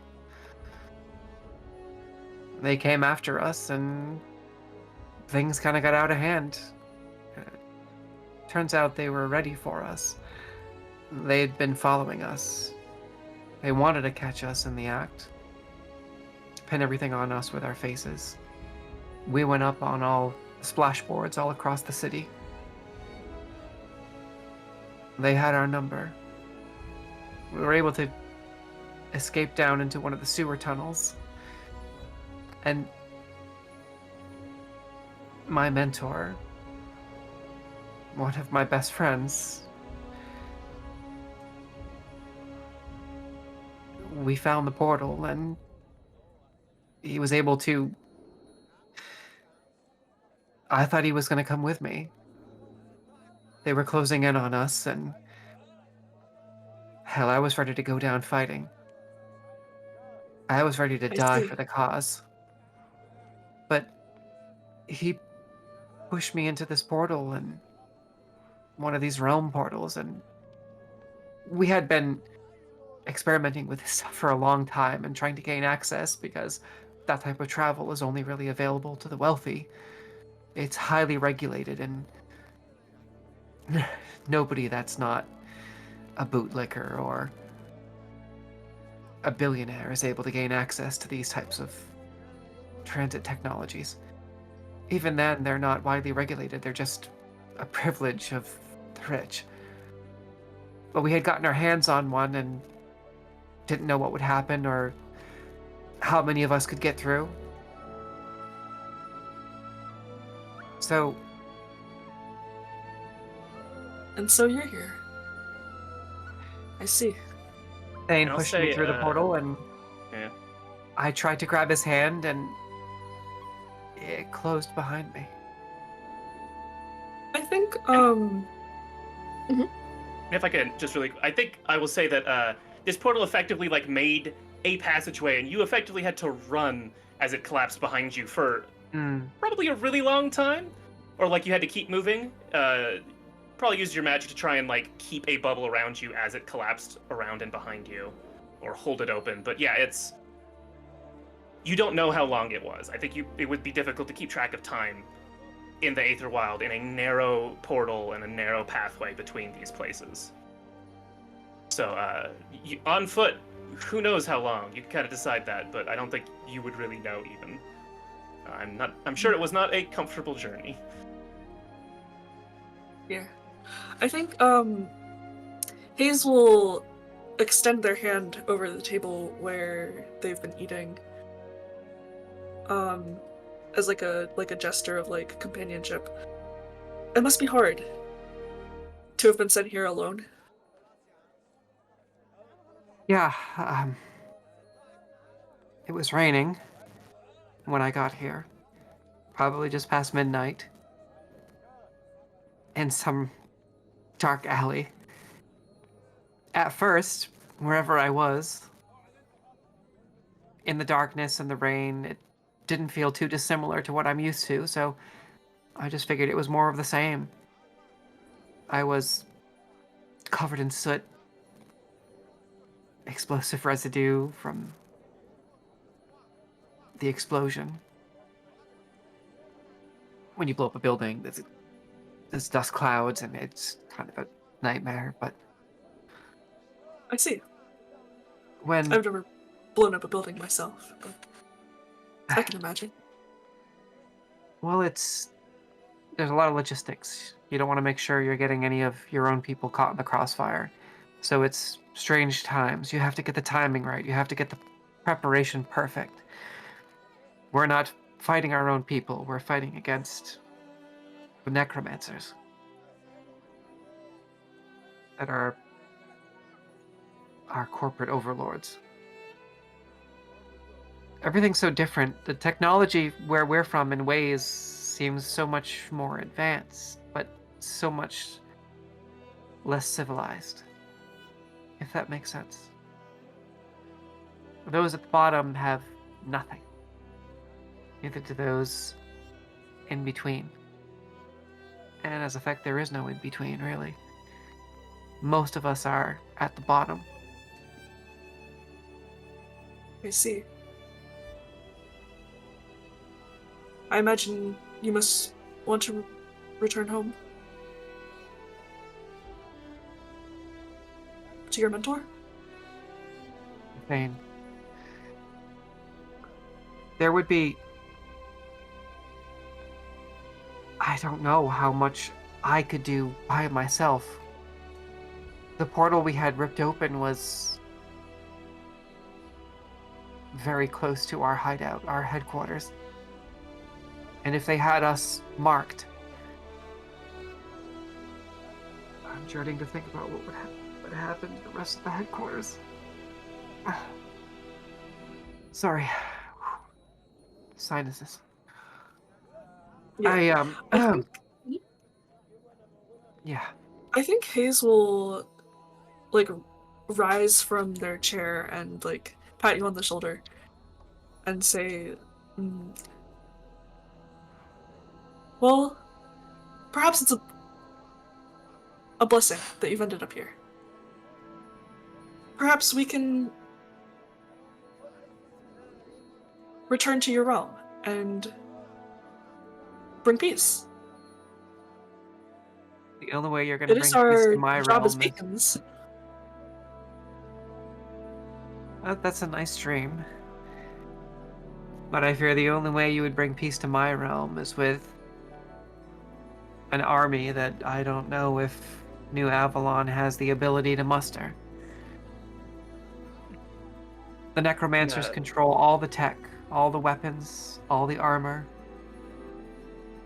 the cybernet, all of it.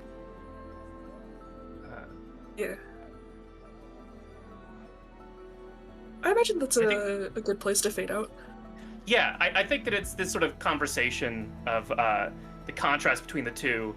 We do see like the larger city, and as you say, they have the army, they have the cybernet, we kind of see just like the New Avalon equivalent of each of those things. Someone on their phone, and the Interspell, the city's transportation. There's someone who's clearly has like the badge of a knight, and he's like a guy who's sort of like partial armor, partial like modern leather like jacket and clothing and stuff.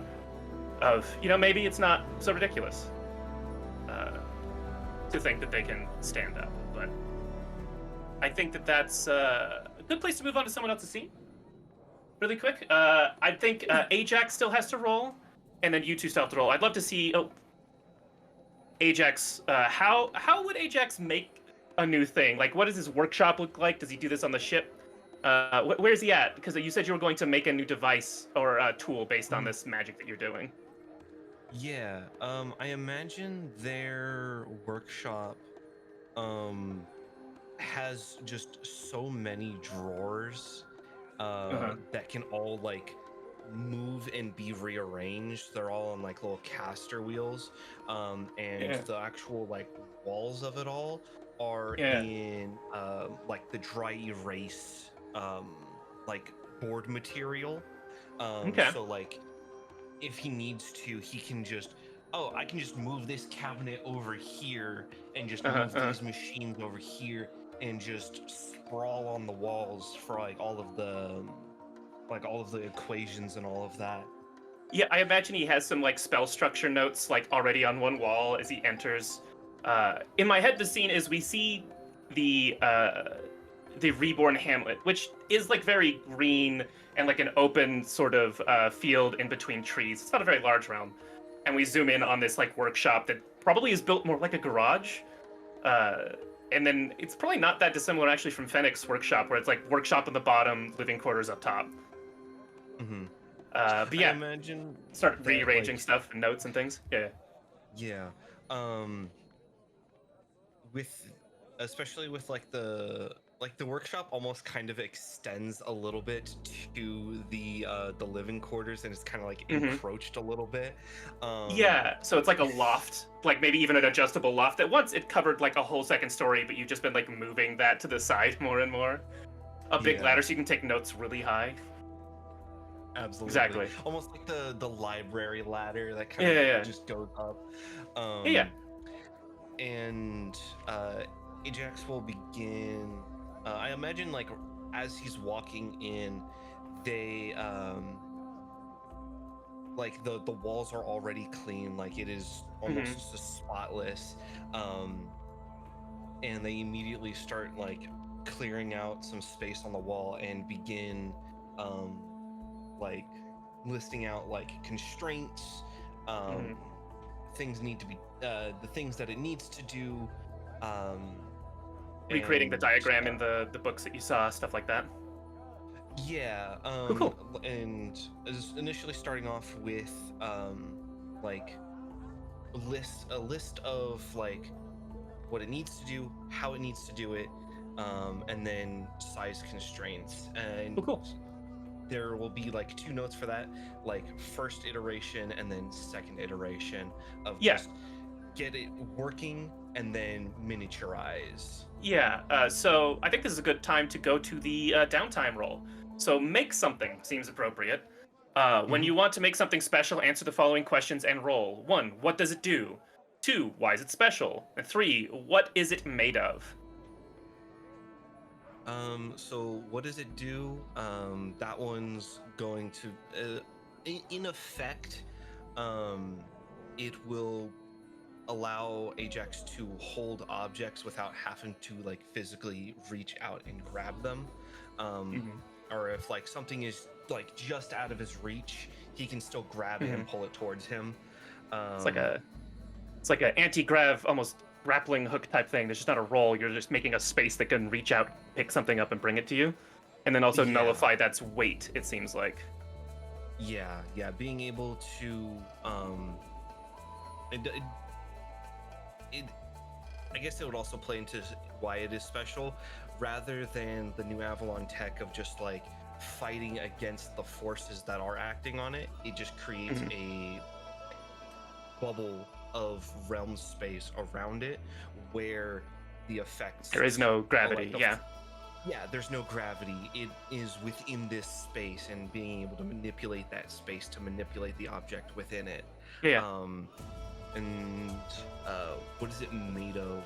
My thoughts are that it is made of like almost like a mechanical calculator, where it's just levers and sheets of steel that kind of move these symbols in different ways. The initial plan is to have it like almost a like the Curta mechanical calculator, where everything's based around like a central rotational axis. Yeah, and for those at home who might not know what that is, I pulled up an image. It almost looks like, strangely enough, a little like fishing reel thing, except there's like a whole bunch of little levers on the side, but there's like a big sort of like a fishing reel crank. Although to lean into sort of Ajax aesthetic, I almost imagine instead a like revolver spinner instead of a crank. So you'd like stick fingers in and just rotate it as you'd like over this cylinder, and then all these like you said, little metal sheets with levers, so you can sort of adjust like distance and space and things. Cool. So I'd love to get a roll for this. Yeah. Let's see. And then I would probably add like number cruncher and also grit. Fair. Yep. Can't imagine Trailblazer would work. But yeah, so that is, let's see, 13 plus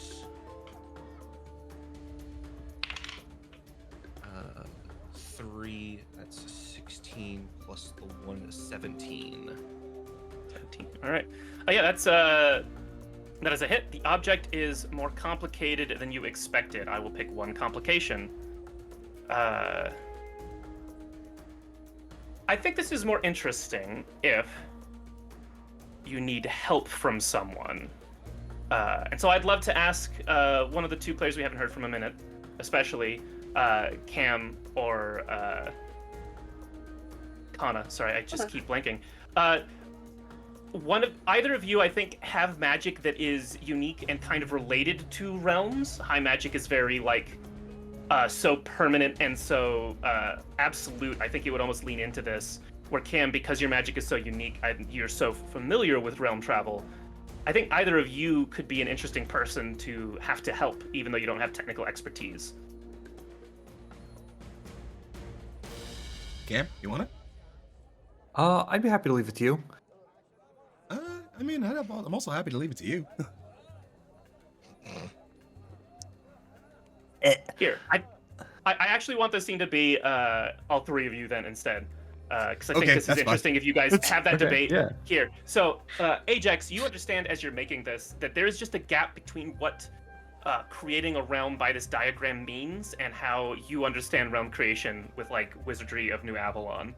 But I think you also recognize that you have two companions that their magic feels like a near echo of that, or like they seem maybe similar in both Cam and Kana, that both of them seem to enforce reality around them in a similarly absolute way.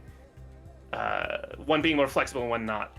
So I think that you probably decide you want to talk to both of them, and neither of them are technical, so you're going to have to try and sort of explain to them in a non-technical way what it is you need from them. And I think they'll basically have to help you build this circle and try and feel out like where your design is, this larger version of this device, and like where they think it's failing, as you've tried a few times and it's not fighting the realm it's in correctly, or it's fighting it too much, you're not sure. So where do you try and do you bring them to your workshop, or do you bring it to them? My thought would be that Ajax would try and bring them to his workshop, Cool. as like that is where like all of the information that he's gathered is currently pooled, and just to like boop, boop, boop, Uh-huh. bring that along Yeah. would be significantly difficult. So it's just Yeah. like they have legs. Mm. 2 of them, actually. Yeah, Hey. 4 of them Uh, combined. Like a So yeah, horse. yeah, you two get an invitation to the Reborn Hamlet. It is like one of these suburb realms, and we'll just say that you guys organize a time for all of you to be there. And again, it looks like almost the English countryside, or like someplace in like the American like northeast. It's very green. It's very humid. It's just like a pleasant sort of like forest clearing, effectively. And again, the realm is tiny. Like it's even smaller than the Cobalt Sands. The buildings are all like very engineer fabricated. They seem all very precise. And there's mostly Reborn, but there's a few like wizards of various backgrounds here as well, all sort of like working on a whole bunch of projects. Every building you go by, if the like garage door is open, there's vehicles and there's weaponry and there's like construction equipment being made. There's a whole lot of different like magic ritual circles and constructs that I don't think either of you would have the expertise to even understand what they're attempting to do yet, as you sort of follow directions to where Ajax is. Scene is yours. See how you guys figure this out. I mean, I think primarily Kana's just kind of tepidly walking around and swinging his head left and right at all the nonsensical number things that are written around Ajax's workshop, and just, these are incredible. What do they mean?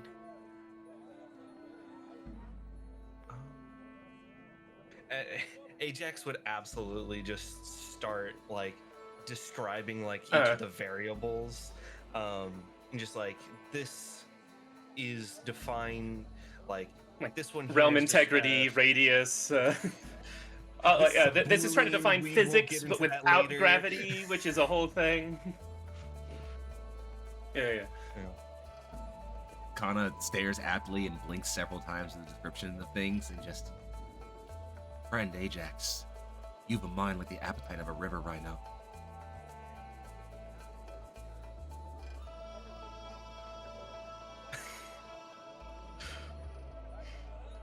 Query definition river rhino. Kana just, vexed, very hungry. Acknowledged. Gratitude. What's Cam's impression of this this space? Cam's his response first of all is, River Rhino almost ate my boat once. Not a good time. Would not recommend. He's kind of not necessarily poking around. He's, reserved enough to know you don't touch things, especially in a workshop. But he's kind of walking around inspecting things, kind of like admiring from an outsider's perspective. He's never been one for, math and formulas and doing things, in a constructed way.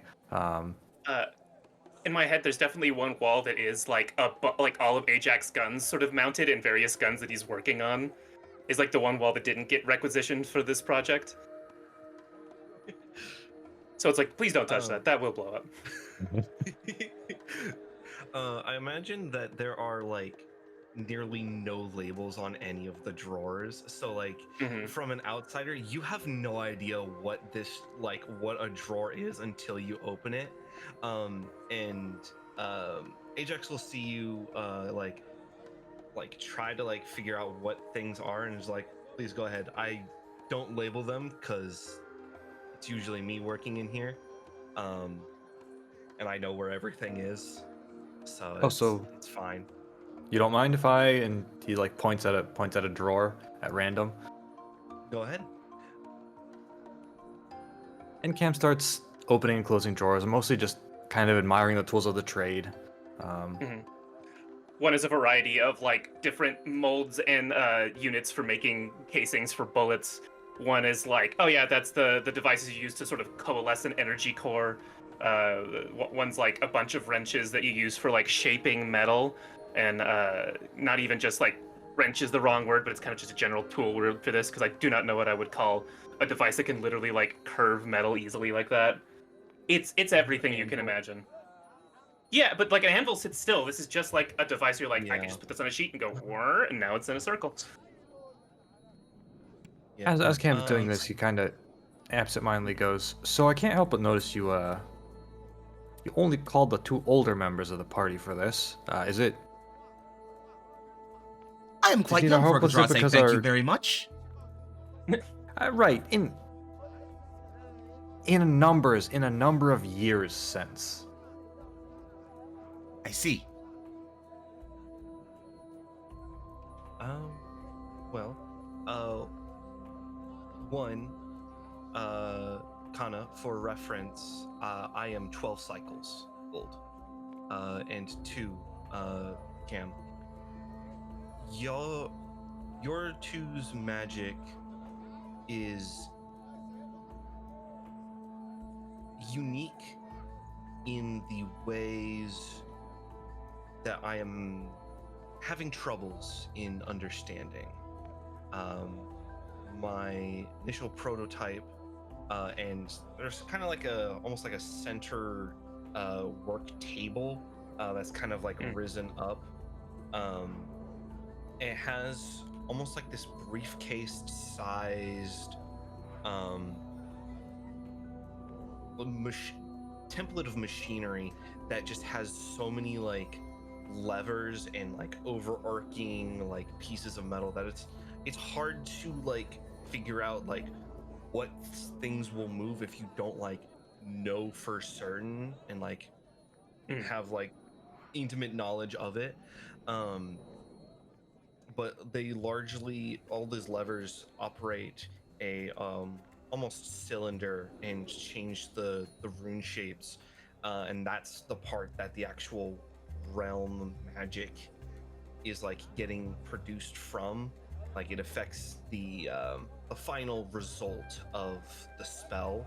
I'm having troubles with the utilization of the creation of these realm spaces, and your magic, Kana, seems to affect the physical dimensions of Euclidean space, and seems to have no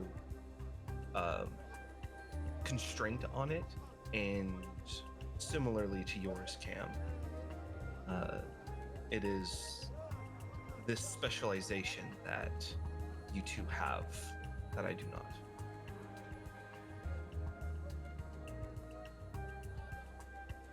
How much of that did Kana understand? Not a fucking word.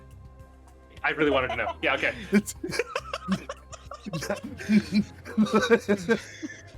Like, it's completely over his 4'2" head. Like, that shit is gone. But I think he will look over to Cam and just believe from what he is saying. He requires the use of our magic. Sounds like it. That's all I got too. Friend Cam, you are quite skilled with the manipulation of realm, if I understand it. I am, however, and kind of kind of turn back to Ajax and like give them a bit of a turned head. I am rather confused as to how I am supposed to help. I have never quite wielded my magic exactly in a precise way. I'll say for Ajax's sake and for the player's sake that you would know like you are really just trying to measure what they do. You're like, just pump magic into a machine, and it will help me understand where it's going wrong. And the two of you who are doing that will also be able to feel sort of like a location on this device when you do that fails when it or if it fails.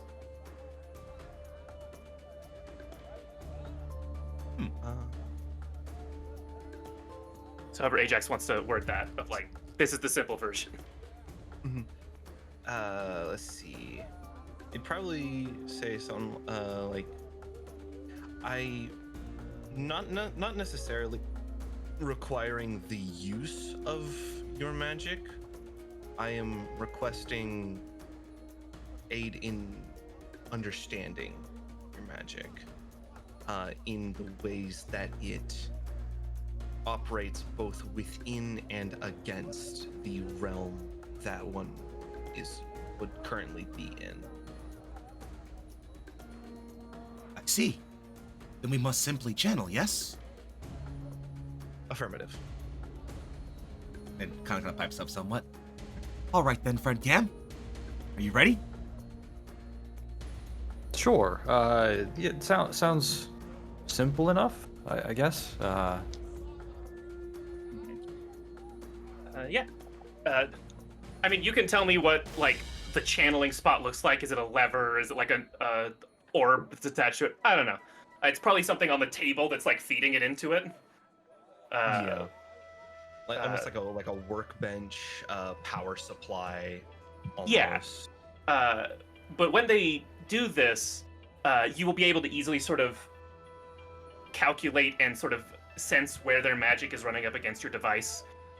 It's effectively, I think you find like an imbalance of like the direction of power, and they're measuring of like, no, since they do this, you can follow where their magic wants to go to make a realm space, and like recircuit your whole device for that.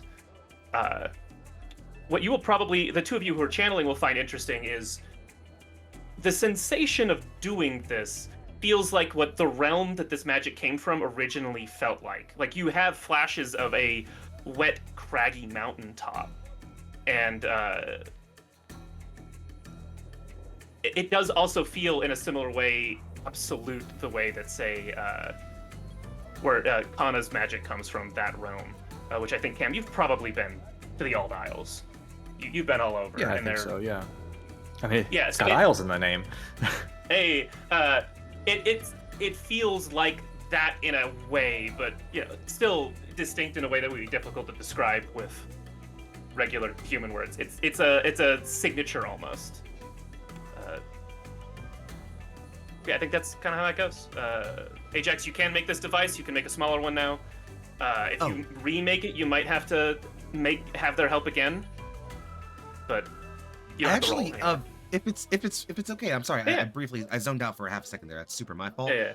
Because I kind of wanted to like feel that imagery for a moment of like Kana go for and it. Cam kind of like feeling the edges of each other's Yeah. magic as they both channel. Like I kind of want to like get more Sure. of a like Yeah. what's that I've just feel given like you the kinda? details. You can have the rest of that scene like between the two of you. Yeah. Because Okay. I know we've seen lots of Cam's magic before, but I think this is like some of the first time Kana is like, because like I think Kana's felt it when you've like healed him or like like cast magic at him, but I think this is the first time he's like really felt you like push your magic at all, and so I think he's curious like on like what that feels like, I guess. Okay. Yeah, Cam's not really much like Kana. He's kind of understood a little bit what Ajax wants, but he on one hand he doesn't really care about the particulars, if that makes sense. I mean, he wants to help his friend, but he's not like invested. And on the other hand, he's still a little confused as to how his unique magic really has anything to do with it, because most of the time whenever he channels anything to do with realms, it's just mostly not necessarily imposing his will on the world, but more so making a request of like, be pretty neat if this happened in this part of the world here, and the world kind of acquiescing most of the time. It's almost agreeable and like natural in a way that's effortless, you would say? Not effortless, Yeah. effortless, but like it feels that way, yeah? Yeah, It is so Um, you, it's impossible to be anything else. exactly. And so you feel the magic kind of adjacent, and it's not really forceful in a sense. Kind of as the magic passes you by, it almost feels like it turns and like nods at you and goes, "Hey." It's a Um, recognition. And in my mind, maybe that's why Kana hasn't like really been impressed upon when being healed. Is it because it's so all-encompassing and calm and just accepting almost, it seems? You wouldn't pick that up in the middle of a battle where you're like, I'm jazzed and I'm fighting. In this Yeah. calm moment, it'd be more obvious. Yeah, no, I think there's a moment where Kana just kind of like takes a long, slow inhale and exhale, kind of just letting that calm almost roll over him like the wind at sea for a brief moment, and it's a welcome understanding. I think it's one of the first times Kana's really gotten to like feel at Cam's soul for a brief minute, and wordlessly he just kind of processes that. And I think he's also kind of using you as an example of like what we are supposed to do here to actually help, because I think similarly to you, not really sure of any idea of the particulars of what's supposed to happen here, and also not really worried about the particulars. But I think dissimilarly to Cam, Kana does not know how to do things half-heartedly, and so I think Kana almost like responds with like a rush of his own magic. Like there was a brief moment of like his hair slightly picks up a little bit, and there's this kind of like warm pulse all around the room as like, despite not having any knowledge of how to really wield it or shape it, Kana has this like well of wild magic in him that he just kind of taps for a brief moment and lets that just surge and push out. And it's almost difficult to pin down how it feels. It is one moment stationary and another wildly chaotic. It is one moment protective and then wildly aggressive. It is constantly shifting as if it is deliberately trying to defy your defining of it. I think that's probably interesting in relation to high magic usually being, again, so absolute. Like, this is what I decide it is. Being undirected and that is probably a pretty chaotic and, like, again, difficult to pin down, like you said, experience. I've described it before that high magic has a way of kind of asserting itself over other forms of magic sometimes. And I think that what this feels almost like is high magic is asserting itself, and there is something else that is asserting a lack of order over that high magic. And it's impossible to really name what that something else is, but something is almost forcing what would normally be relatively ordered high magic to be and behave very chaotically.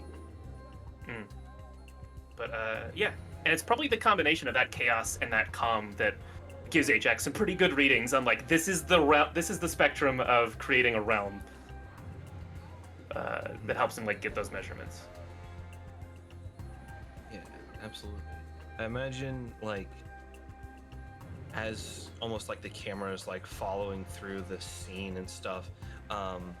Occasionally you'll see we'll see just like Ajax almost with like a micro screwdriver kind of like poking in this almost tablet of levers and wires and stuff and adjusting and taking readings, and then as like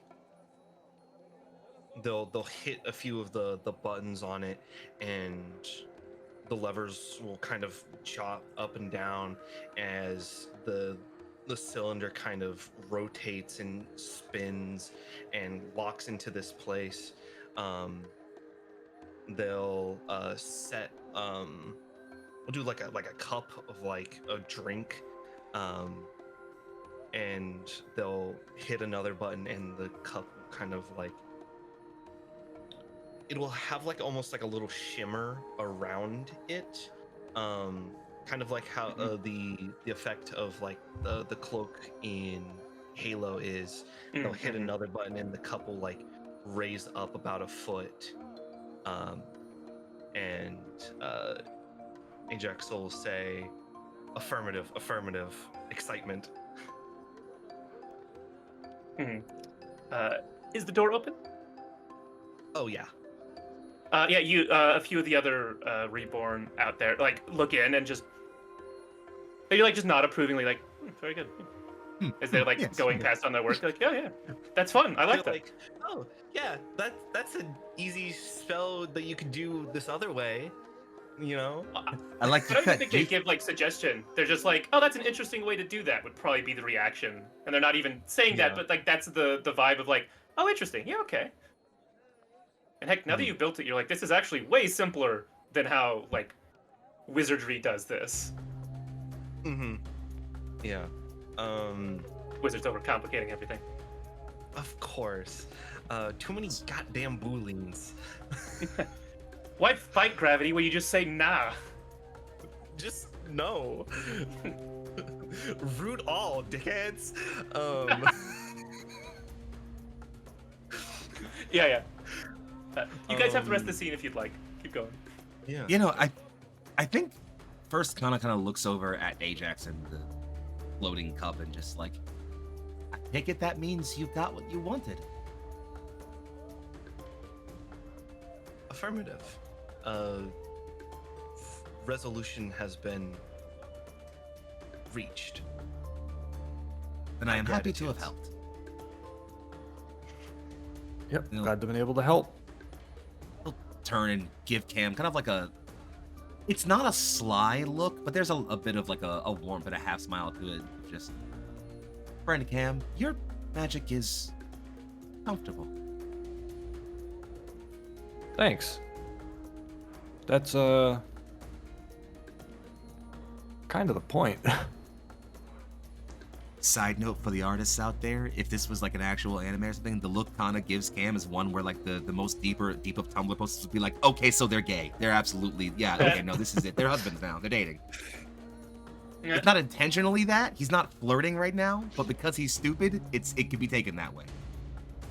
I think that any good party in a tabletop game needs to at least feel kind of like a polycule. Like that's the platonic ideal of a tabletop like No cap, right to TED Talk. group. Yeah. Yep. Anyways,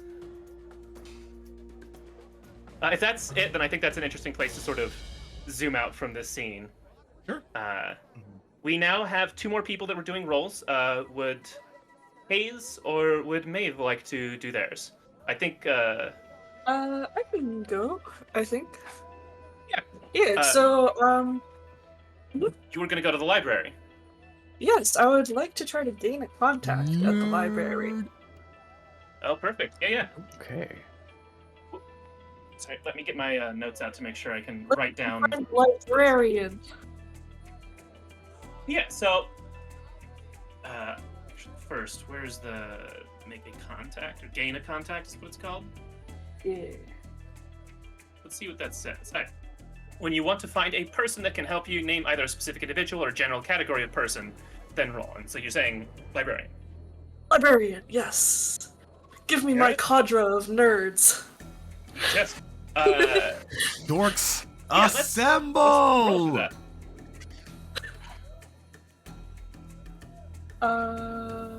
Alrighty.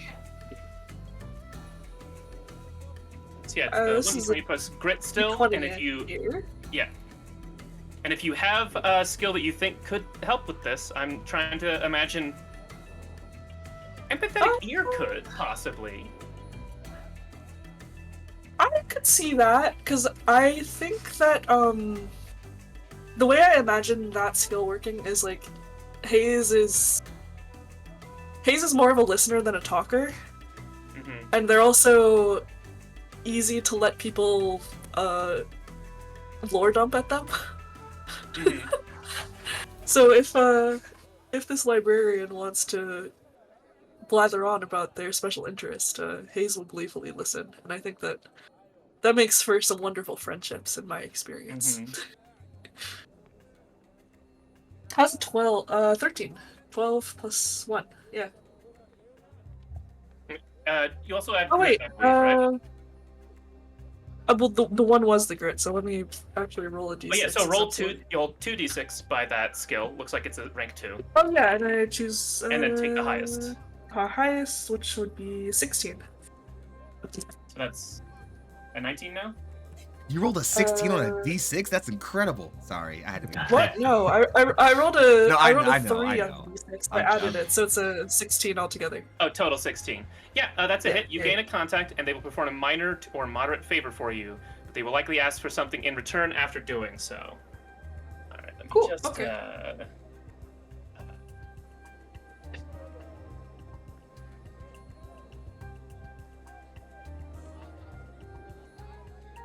All right, sorry, I just was getting a name real quick. So, you go to the Magi Academy's library. You definitely have a library card for this place. You have been here before. I believe they probably have like. This is almost like the central pillar of this building. It is like multi-leveled. Instead of like library ladders or even like elevators, it's a smaller version of the same crystal transportation. It just goes up and down. And and there's like ring floors going up. The base floor does also have yet another cafe. If any college library you've been to has something like that. So yeah, it's pretty easy to navigate. You know where to go. What's your strategy for finding a librarian on a specific like an expert on a topic in this library? So, I think Hayes will go to like the central desk and ask if any of the staff specialize in realm magic. That was what Ajax was interested in. Yes. Yeah. Sure, but I'm thinking more about the contact you're looking for. Like, what's the subject that they are? Well, so I am interested. Well, I don't know. I don't know if there's a specific like subject that I'm interested in. I think Hayes probably gravitates towards the like section in the library that is about like history and political relations between the realms. I think that's like interesting to them. Yeah, because to answer your question, you do easily find one of the librarians who is like a student in realm magics and mechanics, and they can point you to some books. You get a few for Ajax, and this is probably happening before that scene. It's probably what's helped Ajax sort of identify a lot of the gaps that they had to fill. But as you're going around, and I think that you often visit the sections on like history, political science, etc. You see your favorite kind of person, an obsessive nerd. You can tell because she has several stacks of books in front of her. Like there's desks that sort of almost lean over the railing on this ring balcony. Like it's a section of the balcony that pushes into that open space for a desk to be on. You know that if you try to toss a book off the edge, literally there's a spell that like keeps them hovering. And you see that while the desk has space for writing, this person just has stacks of books that are hovering basically off the edge of the railing over the air and is putting them several up. Several of them are open, and it seems like they are very obsessively sort of jumping between three different books that seem to be on about the same subject and making like cross-referencing and do I trust? I don't know. This one and like muttering half sentences as they seem to be making some kind of timeline diagram. And they're clearly in the section about history and political science, and so it's not the kind of thing you expect to see someone being this obsessive with their notes. So they are doing something. Yeah. Does Hayes recognize any of these books? Like, are they a book that he has read before, or are they like? Yeah, he would recognize at least one of them because this is your like favorite section, and it is on. It's like a real niche topic. I think it's probably on the like the politics around building the water system. Like at one point, this was all pipe-based because it was much harder to generate enough water individually, and how that system has effectively been repurposed for only taking materials away, and then that being recycled into magical energy that then is turned into power all like the infrastructure, at least partially do so, where it used to be just for piping water to and back. Like it's had to change several times as technologies have radically changed here. But there's a lot of politics around that. It turns out water, sanitation, all those things, not devoid of various deans and wizards and knights. Yeah. Half the time it's not legislation as much as it's like ego of like, no, I made that system. Or my grandpa did. Why would we change it? Like, is the kind of, you have to prove it's better, this new system you want. You recognize at least one of them is about that.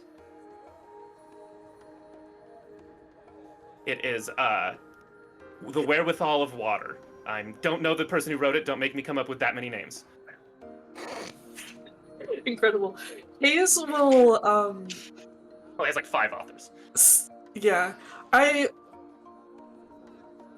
Hayes will approach cautiously. I think she sees how invested in their studies this person is, and does not want to scare her, but she'll approach. Maybe from an angle where this person might be able to see her approaching. Yeah, you're like up against the railing and mid-note. Huh? Sorry, I was distracted. Hi? I saw. May I ask what you're studying? Like here, I recognize generally. the what was it? The way of water? The what of water? The wherewithal of water. The wherewithal of water. Yeah, it's like, yeah, I mean, generally, I'm in a history major, political science major, but this in particular is, and she almost looks sheepish. It's like, well, I would say it's for a class and homework, but it's kind of it's a personal project. I know, it's a lot of work for something like that. Interesting. What is the project? And so it looks at the notes and then like flips through a few to be like, I was having an argument with one of my teachers about like people being so possessive of what their like dad or their like favorite teacher or their, you know, some ancestor built in the city and being like, we use it and so it's still good, and how that's like really delayed a lot of projects. And this is just one that I know a lot about, and this teacher knows a lot about, is, you know, the water system is one of them that seemed like we have a lot of documentation on. So I thought I'm going to make a timeline and show how many years each of the updates have been delayed. As sort of like, look, see? We would have been so much more efficient and we'd have so many more advances if someone would just get out of the fucking way. I don't know. Hi, my name's Sabine. Sabine the Learned. Oh. Hayes face palms a little bit for forgetting to introduce himself. And he'll extend his hand. Yeah. Polite handshake. It's like, yeah, that's kind of... I take my arguments very seriously, unfortunately. I see. Well, I'm Hayes. It seems like a good use of your time, this project.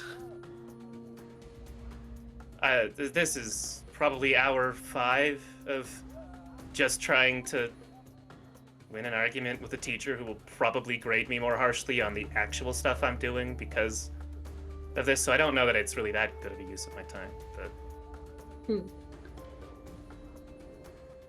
I see. I guess...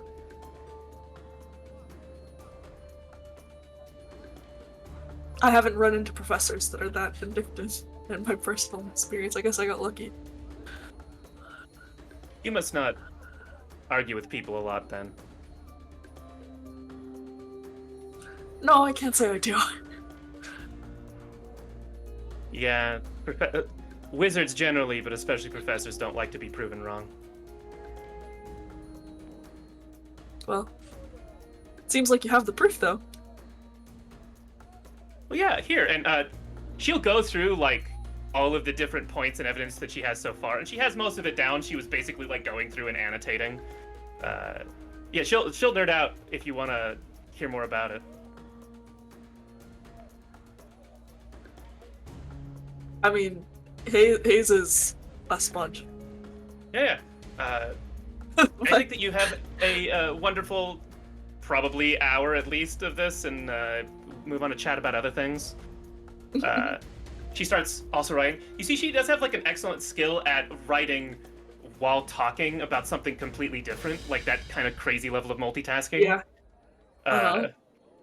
Although once or Okay. twice you do see her have to like, her hand stops, does not break conversation, and the pen that she has, she flips around, and even though it's using ink, it does like reabsorb the ink of a word or two of a line. Like she Oh. does that thing where she writes what she's saying instead of what she means to write, but only like twice over this whole conversation.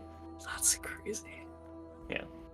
She does seem she knows her stuff. Like you like this section, and she definitely is pretty knowledgeable. Like does little side tangents of like, oh yeah, and this update was about the same time that they were moving from individual like rolling cars, and we had like more streets, and now they're like more walking streets because of this advancement. And it was kind of related to the same politics of this one dean was like, nah, I think that's great, and everyone's like, hey, I would like to have like trees and pathways instead of waiting to get hit by a truck, etc. Advancement. We've come so far, and yet. Mm-hmm. I am curious mechanically for gaining Mhm. contact. Am I supposed to ask the favor like currently in the scene, or can I save this favor for the future? I think you could probably save this I'm okay favor, either way, favor but- for the future. If you have Okay, something like a favor you think would be interesting to ask now that you want, but I think you can save it. You can write it down and say, yep, that's someone I just know. Yeah, I'll save it because I have an idea, but it's not like pressing. So Yeah, okay. Yeah, that's I will let things bubble up first. entirely fair. And you know what? Maybe it'll be really useful to have a historian political science major. A little poli-sci nerd. Mm-hmm. Anything else you want with that scene? I don't think so. I just imagine Hayes like gazing low-key gaily at this this fucking dweeb. Entirely fair. As she yammers on about. Yeah. I think you probably like make you like talk about the book that you have read, and you maybe even have a recommendation of like, oh yeah, this would be really useful. Of this here, you probably go like pick up like another coffee. She's definitely had several, but has just like thrown the cups away already. This is the kind of study session that's fueled by caffeine and spite. Oh yeah. We have one more role and scene to do then. Essie, what is Maeve doing? All right, so Maeve is going to take a breather, and after having Hayes show her around, she's going to just take some time to explore the city on her own and kind of just look for bakeries, bars or taverns that have pubs that have sort of like pub style lunches. Mm-hmm. She'll just, whatever the locales are, she's already been to the museum, so she'll just look for, she'll probably go take a stroll through the parks that Hayes had showed her. Just enjoy the weather and enjoy the sunshine. Yeah. Visit some of the street vendors, and there's a lot of interesting things that can happen, succeed or fail on a take a breather roll. So she's just kind of going with the flow and seeing what she can find, doing a little bit of exploring, maybe finding some speakeasies, that type of thing. Yeah. And before you roll, like, yeah, the vibe of this city is very what we would call like a walkable city. Because again, there used to be streets. It was built for like cars, effectively, or their equivalent, automated carriages. I don't know. It just a while ago, probably not before Kana was born, but probably before, like around the time Cam was quite young. They moved to these like elevated crystal platforms that are just kind of constantly going throughout the city. that you can sort of like get a little elevated platform to get up and jump on one. They're very stable, and there's still a bunch of wizards that have their own transport that they use, but now they're like their own flying transport, like their own personal little crystal platform. There's even a few brooms and carpets and things that you'd expect of like people that just said, I can make anything I want fly. Why would I not do this thing? Skateboards, bikes, things like that. But they're all pretty light. And the streets now have almost all of them down the center, trees and bushes and like just little planted things of just so many different kinds. Yeah, she's used to walking everywhere, so I think that's something she'll probably just stick to. Like, and then she'll take breaks, and wherever she can find like a park bench or something, she'll just like sit and like not really know what to do with herself, and just kind of like, you know, like sit crisscross applesauce on a bench and just like look around and enjoy her bear claws or her croissants or there's so many cookies. different kinds of food. Yeah, just every kind of pastry you can imagine. Please tell me they have melon bread. Sure. Somewhere. That's my personal favorite. So yeah, she'll probably be most fascinated with melon bread because my mind was blown. Right. The park that Hayes took you to is actually just outside the city walls in like the sprawling suburbs area, where they're not tall glass buildings. They are like houses of various constructions and styles with wood and stone and tile roofs and flat roofs and stucco, just of every kind. And those tend to be almost more like fascinating to her too. The culture of the realms that they are from. How did they build a place? And they tend to group up like that. Yeah. So I'd love to have you roll when you partake in an activity you enjoy or find relaxing. Name what you are doing to relax and roll.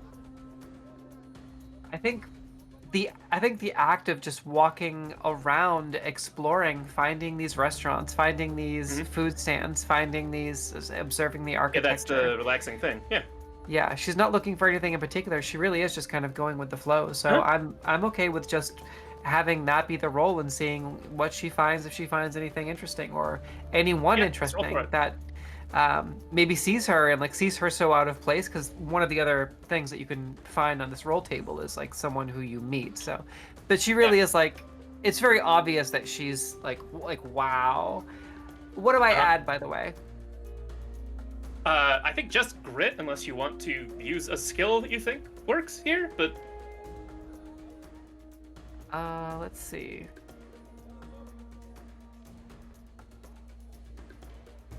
Oh, she would probably also look for hobby shops as well. That's part of her background. Like anything... Yeah, like, or seeing that there were actually shops that were open to the public in broad daylight that had these types of things that were like very accessible. Would also be fascinating. I'll say, if you do the edgy high femme hobbyist skill and you want to add a d6, then I'll try and frame it around those kind of things. But if you do all the worlds as stage, then maybe we frame it around something else. Those are the two that looks like they could. Yeah, I'm thinking. So that particular skill is also we'll use hobbyist because that's also sort of like salon and like she knows like she loves braiding hair or doing like little beauty things. So. And I'll give you a chance to pick the hobby if that's what becomes relevant. But yeah, let's 1d20 plus 1d6 plus 1. Okay. So we'll do a 20 plus a d6. Ugh.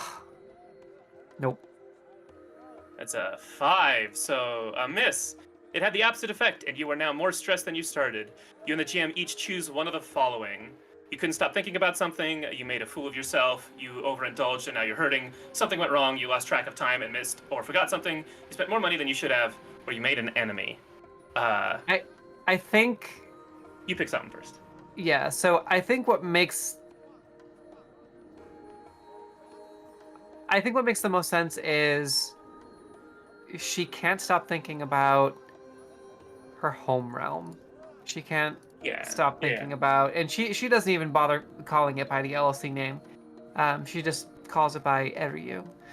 So she can't stop thinking about Eryu, the traditional name, and she's just trailing off, and seeing people so happy just reminds her of how miserable all of her friends and family are back home, and who is even left, if anyone, after that raid.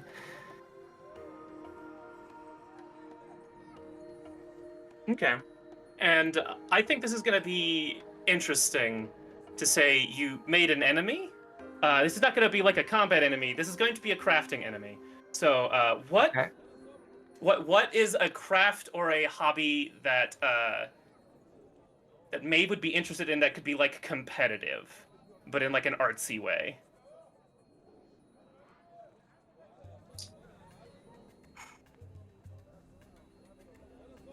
Probably hairstyling.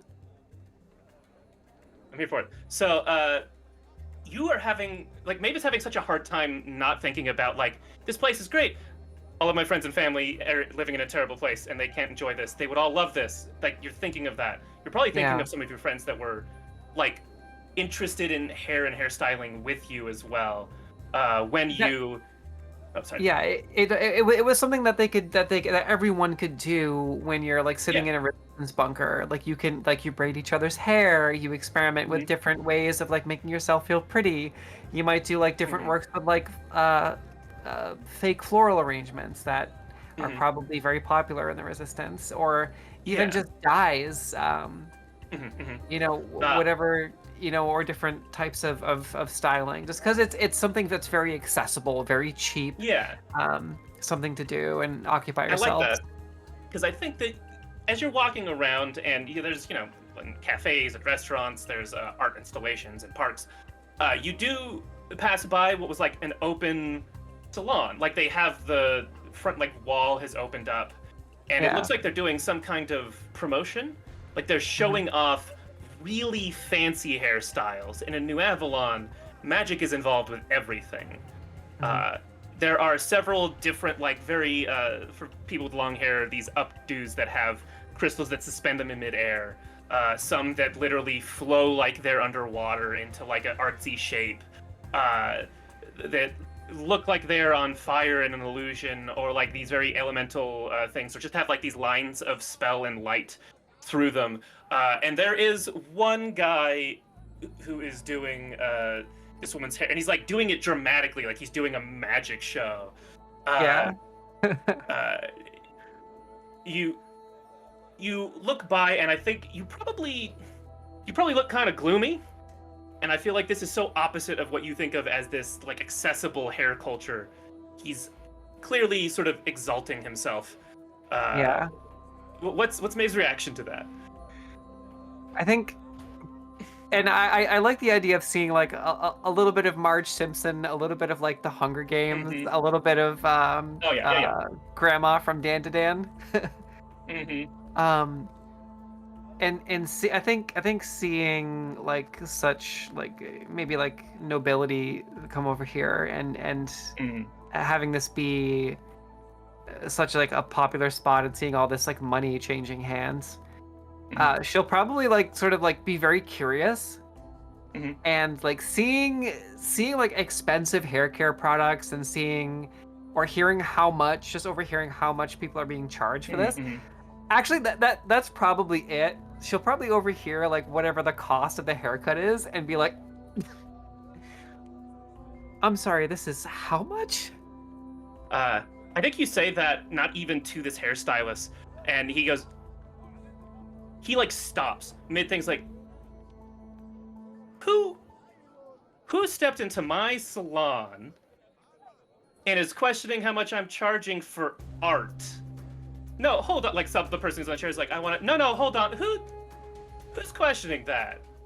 What the fuck? And he's like looking around for you. That was me. I was just asking a question. It's that expensive. Do you know how long I have worked? I went to wizard school to learn magic to do this. This is you can't put a price on art. What the hell? I mean, it's really interesting, but just not used to haircuts being this expensive. Where I come from, it's something we do for each other as a gesture of love and affection. He's gonna roll his Oh. eyes. Like, Of course, there's, fancy, corpo hairstylists that kind of look like this. I don't know what corpo to each means, but their I feel like own. I've been insulted. Okay. Whatever. But it makes sense. You don't understand what I'm doing here. If it's just for fun, this isn't fun. This is this is my dream. No, he's gonna like try and dismiss you. You see the sign Why are over you the so place. upset? This. Yeah, you I see feel the like you're sign getting over this salon irrationally says, upset about a simple question. Go ahead, sorry. Yeah. The sign over it is it's Tybalt's Stylist Salon. Okay. You hear someone call him Tibbs. He's like, come on, like they agree with you. Like, Oh come on, no. Tibbs, this is unreasonable. Yeah. He's like, it's not Yeah, I unreasonable. think she's more confused than anything. Yeah, I mean, if you're not really gonna engage more with him, other than it's like it's just a simple question. It's like, well, I didn't like the simple question. He's gonna go back doing his hair. Okay, and I'll be like, "Jeez, what curled up his ass?" If you're gonna keep making comments, you can sit up here and try and do better, or you can leave. Okay, I can show you how it is where I come from. If you're offering. You say that, and you thought you were just like, oh, you're offering. Everyone else is like, oh, we're gonna have a show off. Like this is like a contest. They seem like they've done this before. It's like, all right, we'll have here. You three. If I'm you getting don't big oppose- Zoolander vibes. Like it's a walk off. It's a walk off. A little, yeah. Like I don't know how much Maeve would have interacted with this because it might not be like a culture that exists in her home realm. That's just like so, like corporate dystopia. But this is artists who do this for the pride of it, like that kind of competitive energy. He like gestures to several people that are like other stylists. Is like, all right, if you don't oppose to you, it's like these three will be the judges. He just seems to like with a flourish finish the hair he was doing. 2 people from the list that are standing. Who wants to be the subjects here? We're gonna have a hair off. He just calls it, and it's like we don't call it that. That's what we're calling it. Shut up. She's just kind of swept up and seeing like, Yeah. and just she'll be like, okay, she's actually kind of getting into this now. Yeah. Now, I don't know if there's a skill you could do for this, but I feel like you need to roll to like, do you somehow beat Tibbs the Crafty, as he is called? Edgy high my femme notes. hobbyist. So she has a very specific Yeah. way of doing thing, and she'll just Uh-huh. go with the flow and get set up and just kind of let's roll enjoying for- this kind of somewhat friendly, civil I think argument. I know he's yeah. taking it seriously, but I think everyone else is just sort of like interested because you are clearly someone who's not from around here, and you have expressed something that is different than what they have heard. They're like, okay, we're interested. Only Tibbs seems to be angry about this because his ego apparently is insulted. He's probably also having a bad day. Like he's ready to go off probably. His name is the one on the sign. It's a whole thing. okay. So yeah, I'll get set up, and I'm going to whoever wants to sit down. Yep. I will say I don't really know how to do masculine hair, but if any of the femmes here want to, Yeah, you try can something pick from- someone out. You can pick Eru? someone out from the line that has like hair you're familiar with. You're sort Yeah, of allowed sure. to pick your subject for a Okay. contest like this. So yeah, just I'll I'd like find to my see a roll, person. and then we'll narrate the rest. Okay. All right. So I'll say what she's working on, and she's very familiar with this. It's sort of her go-to, and which is sort of like one sort of not quite a full undercut, but just shaved on one side, and then sort of like giraffed over and put into a bang on the left, and then some braids that come down. So it's a combination of braiding on both sides, a little bit of a bang sweep, and then sort of the one side shave sort of seamlessly blends and fades with the rest. So chill. So yeah, roll me that 1d20 plus 1d6 plus 1. Okay.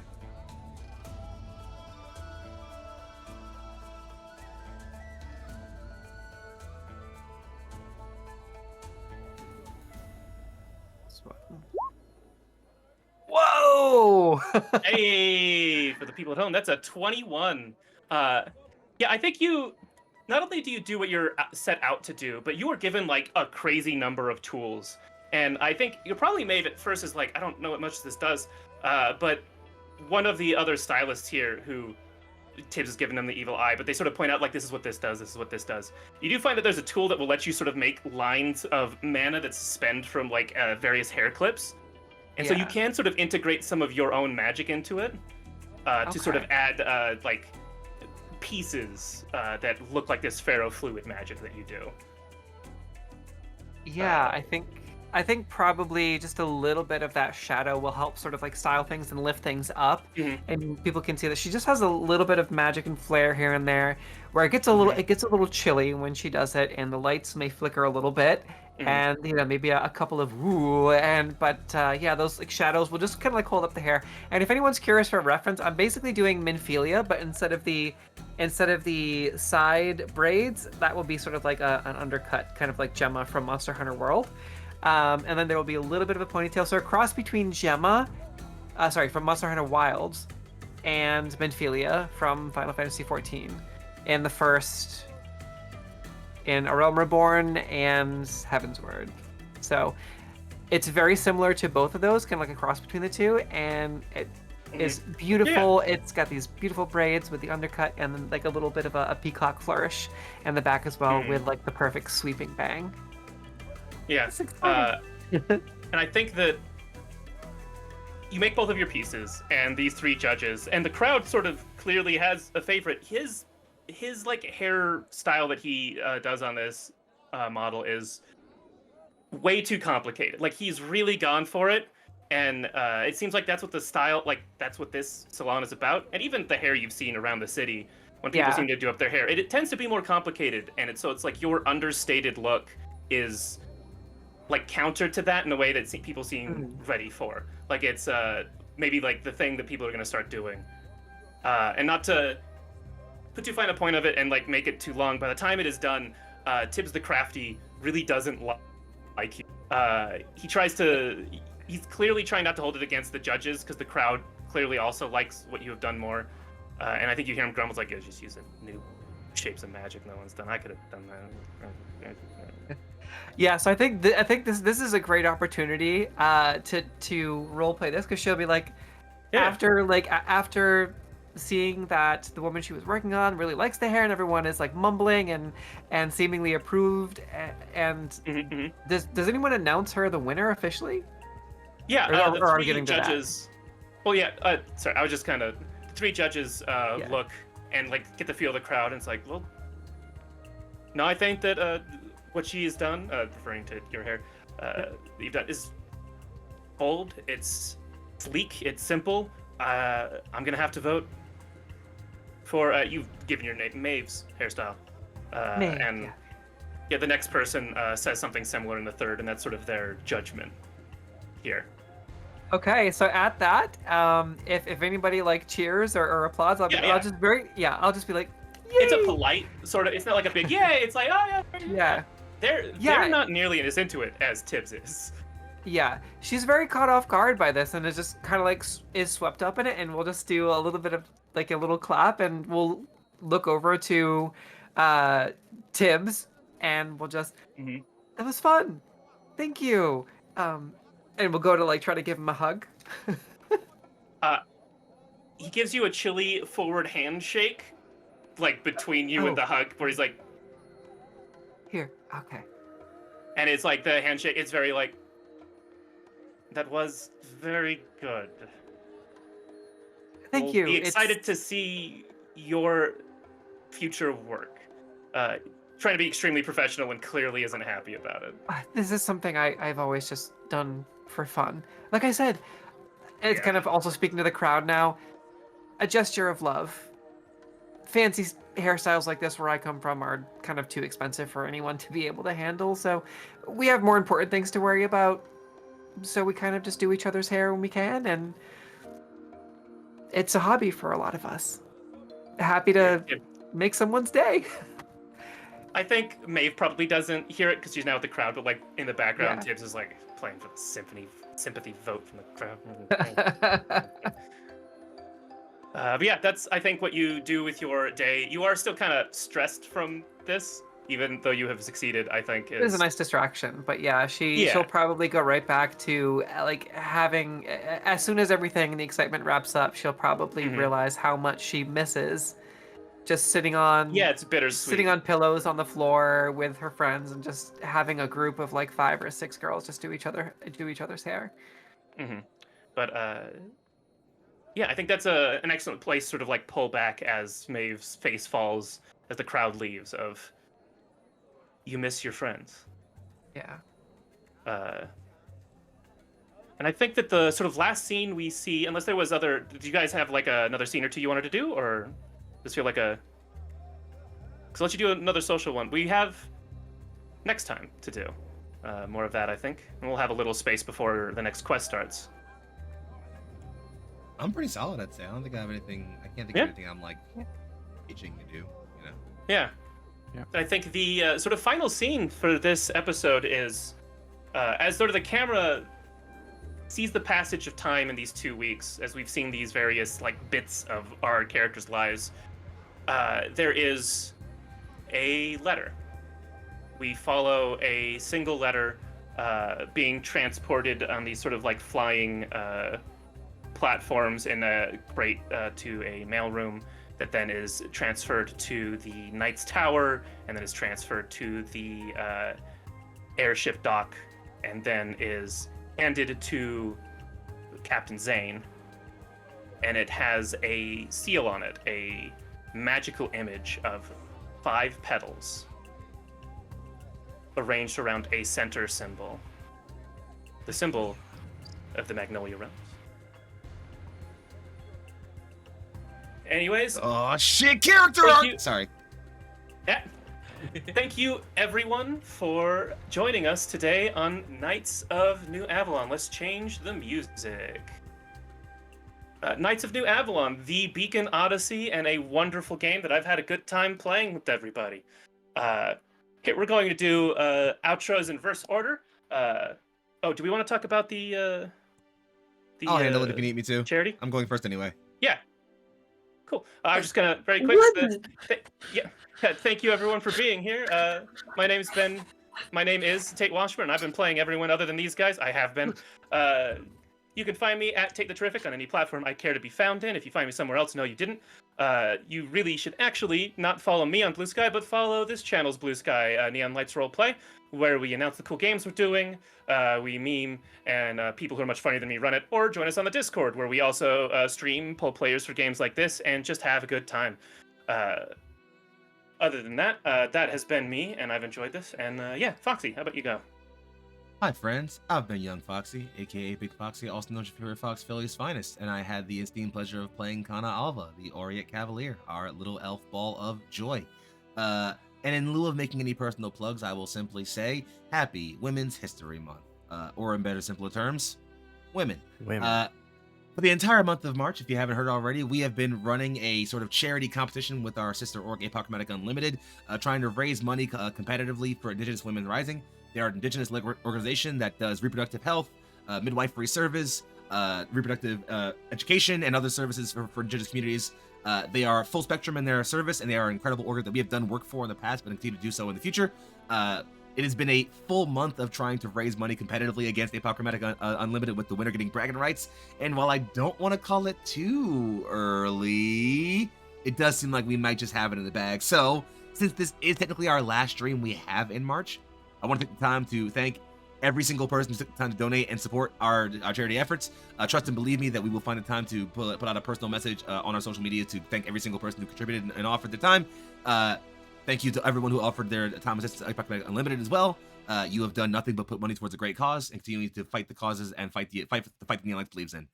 You have all been great. I've been Foxy, and that's all I've got. Passing it over to Lucian. Hey, that's me. My name is, has been, and might always be Lucian. I played Cam, the Solitary Angler, our Dwarf Life Weaver, and you can find me in the Discord sometimes, or here next time. Yeah. Yeah. Sorry, I need to have this open so I can guide to who goes next, because It's I Chouse. do not see the overlay. It's it Chouse. Okay, it's me. Hello, I am Chouse. I've only been Chouse for about 4-6 years now, cause internet names, yeah. I've played Ajax, our Mechanica gunslinger, who didn't sling many guns this turn, but you know, still autism. You did There's sling always that next cannon though. Why did you say it like that? I'm sorry.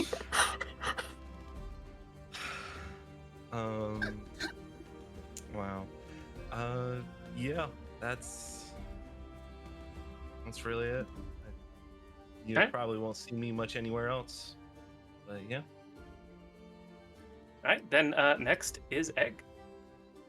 Hi, it's me, Emily, or Egg Chan, the most expensive egg on your grocery shelf. You can find me as Egg Chan on Twitch and Egg Space Chan on Itch. Yeah, that's me.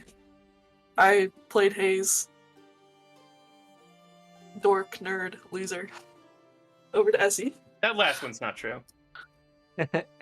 Hey everybody, I've been Essie or Aaron Spencer, and I played Maeve, the Equinox, sort of inspired by a cross between AU Adult Jinx and Catalyst from Apex Legends, and I fucking love women.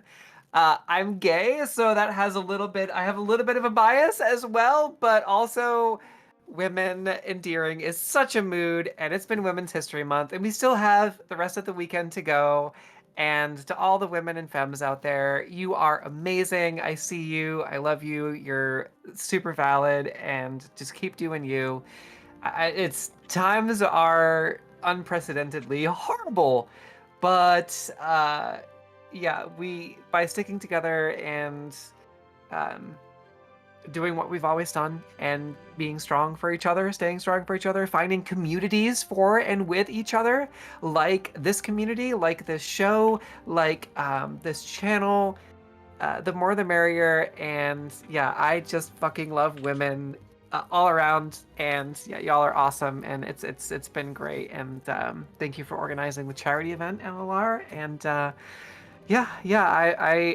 am just gonna say, I could just talk for an hour about my thoughts on how great Women's History Month is, but I won't go beyond this as far as platitudes because it's more of the same. So stay Perfect. amazing, and we love y'all. And yeah, thank you so much.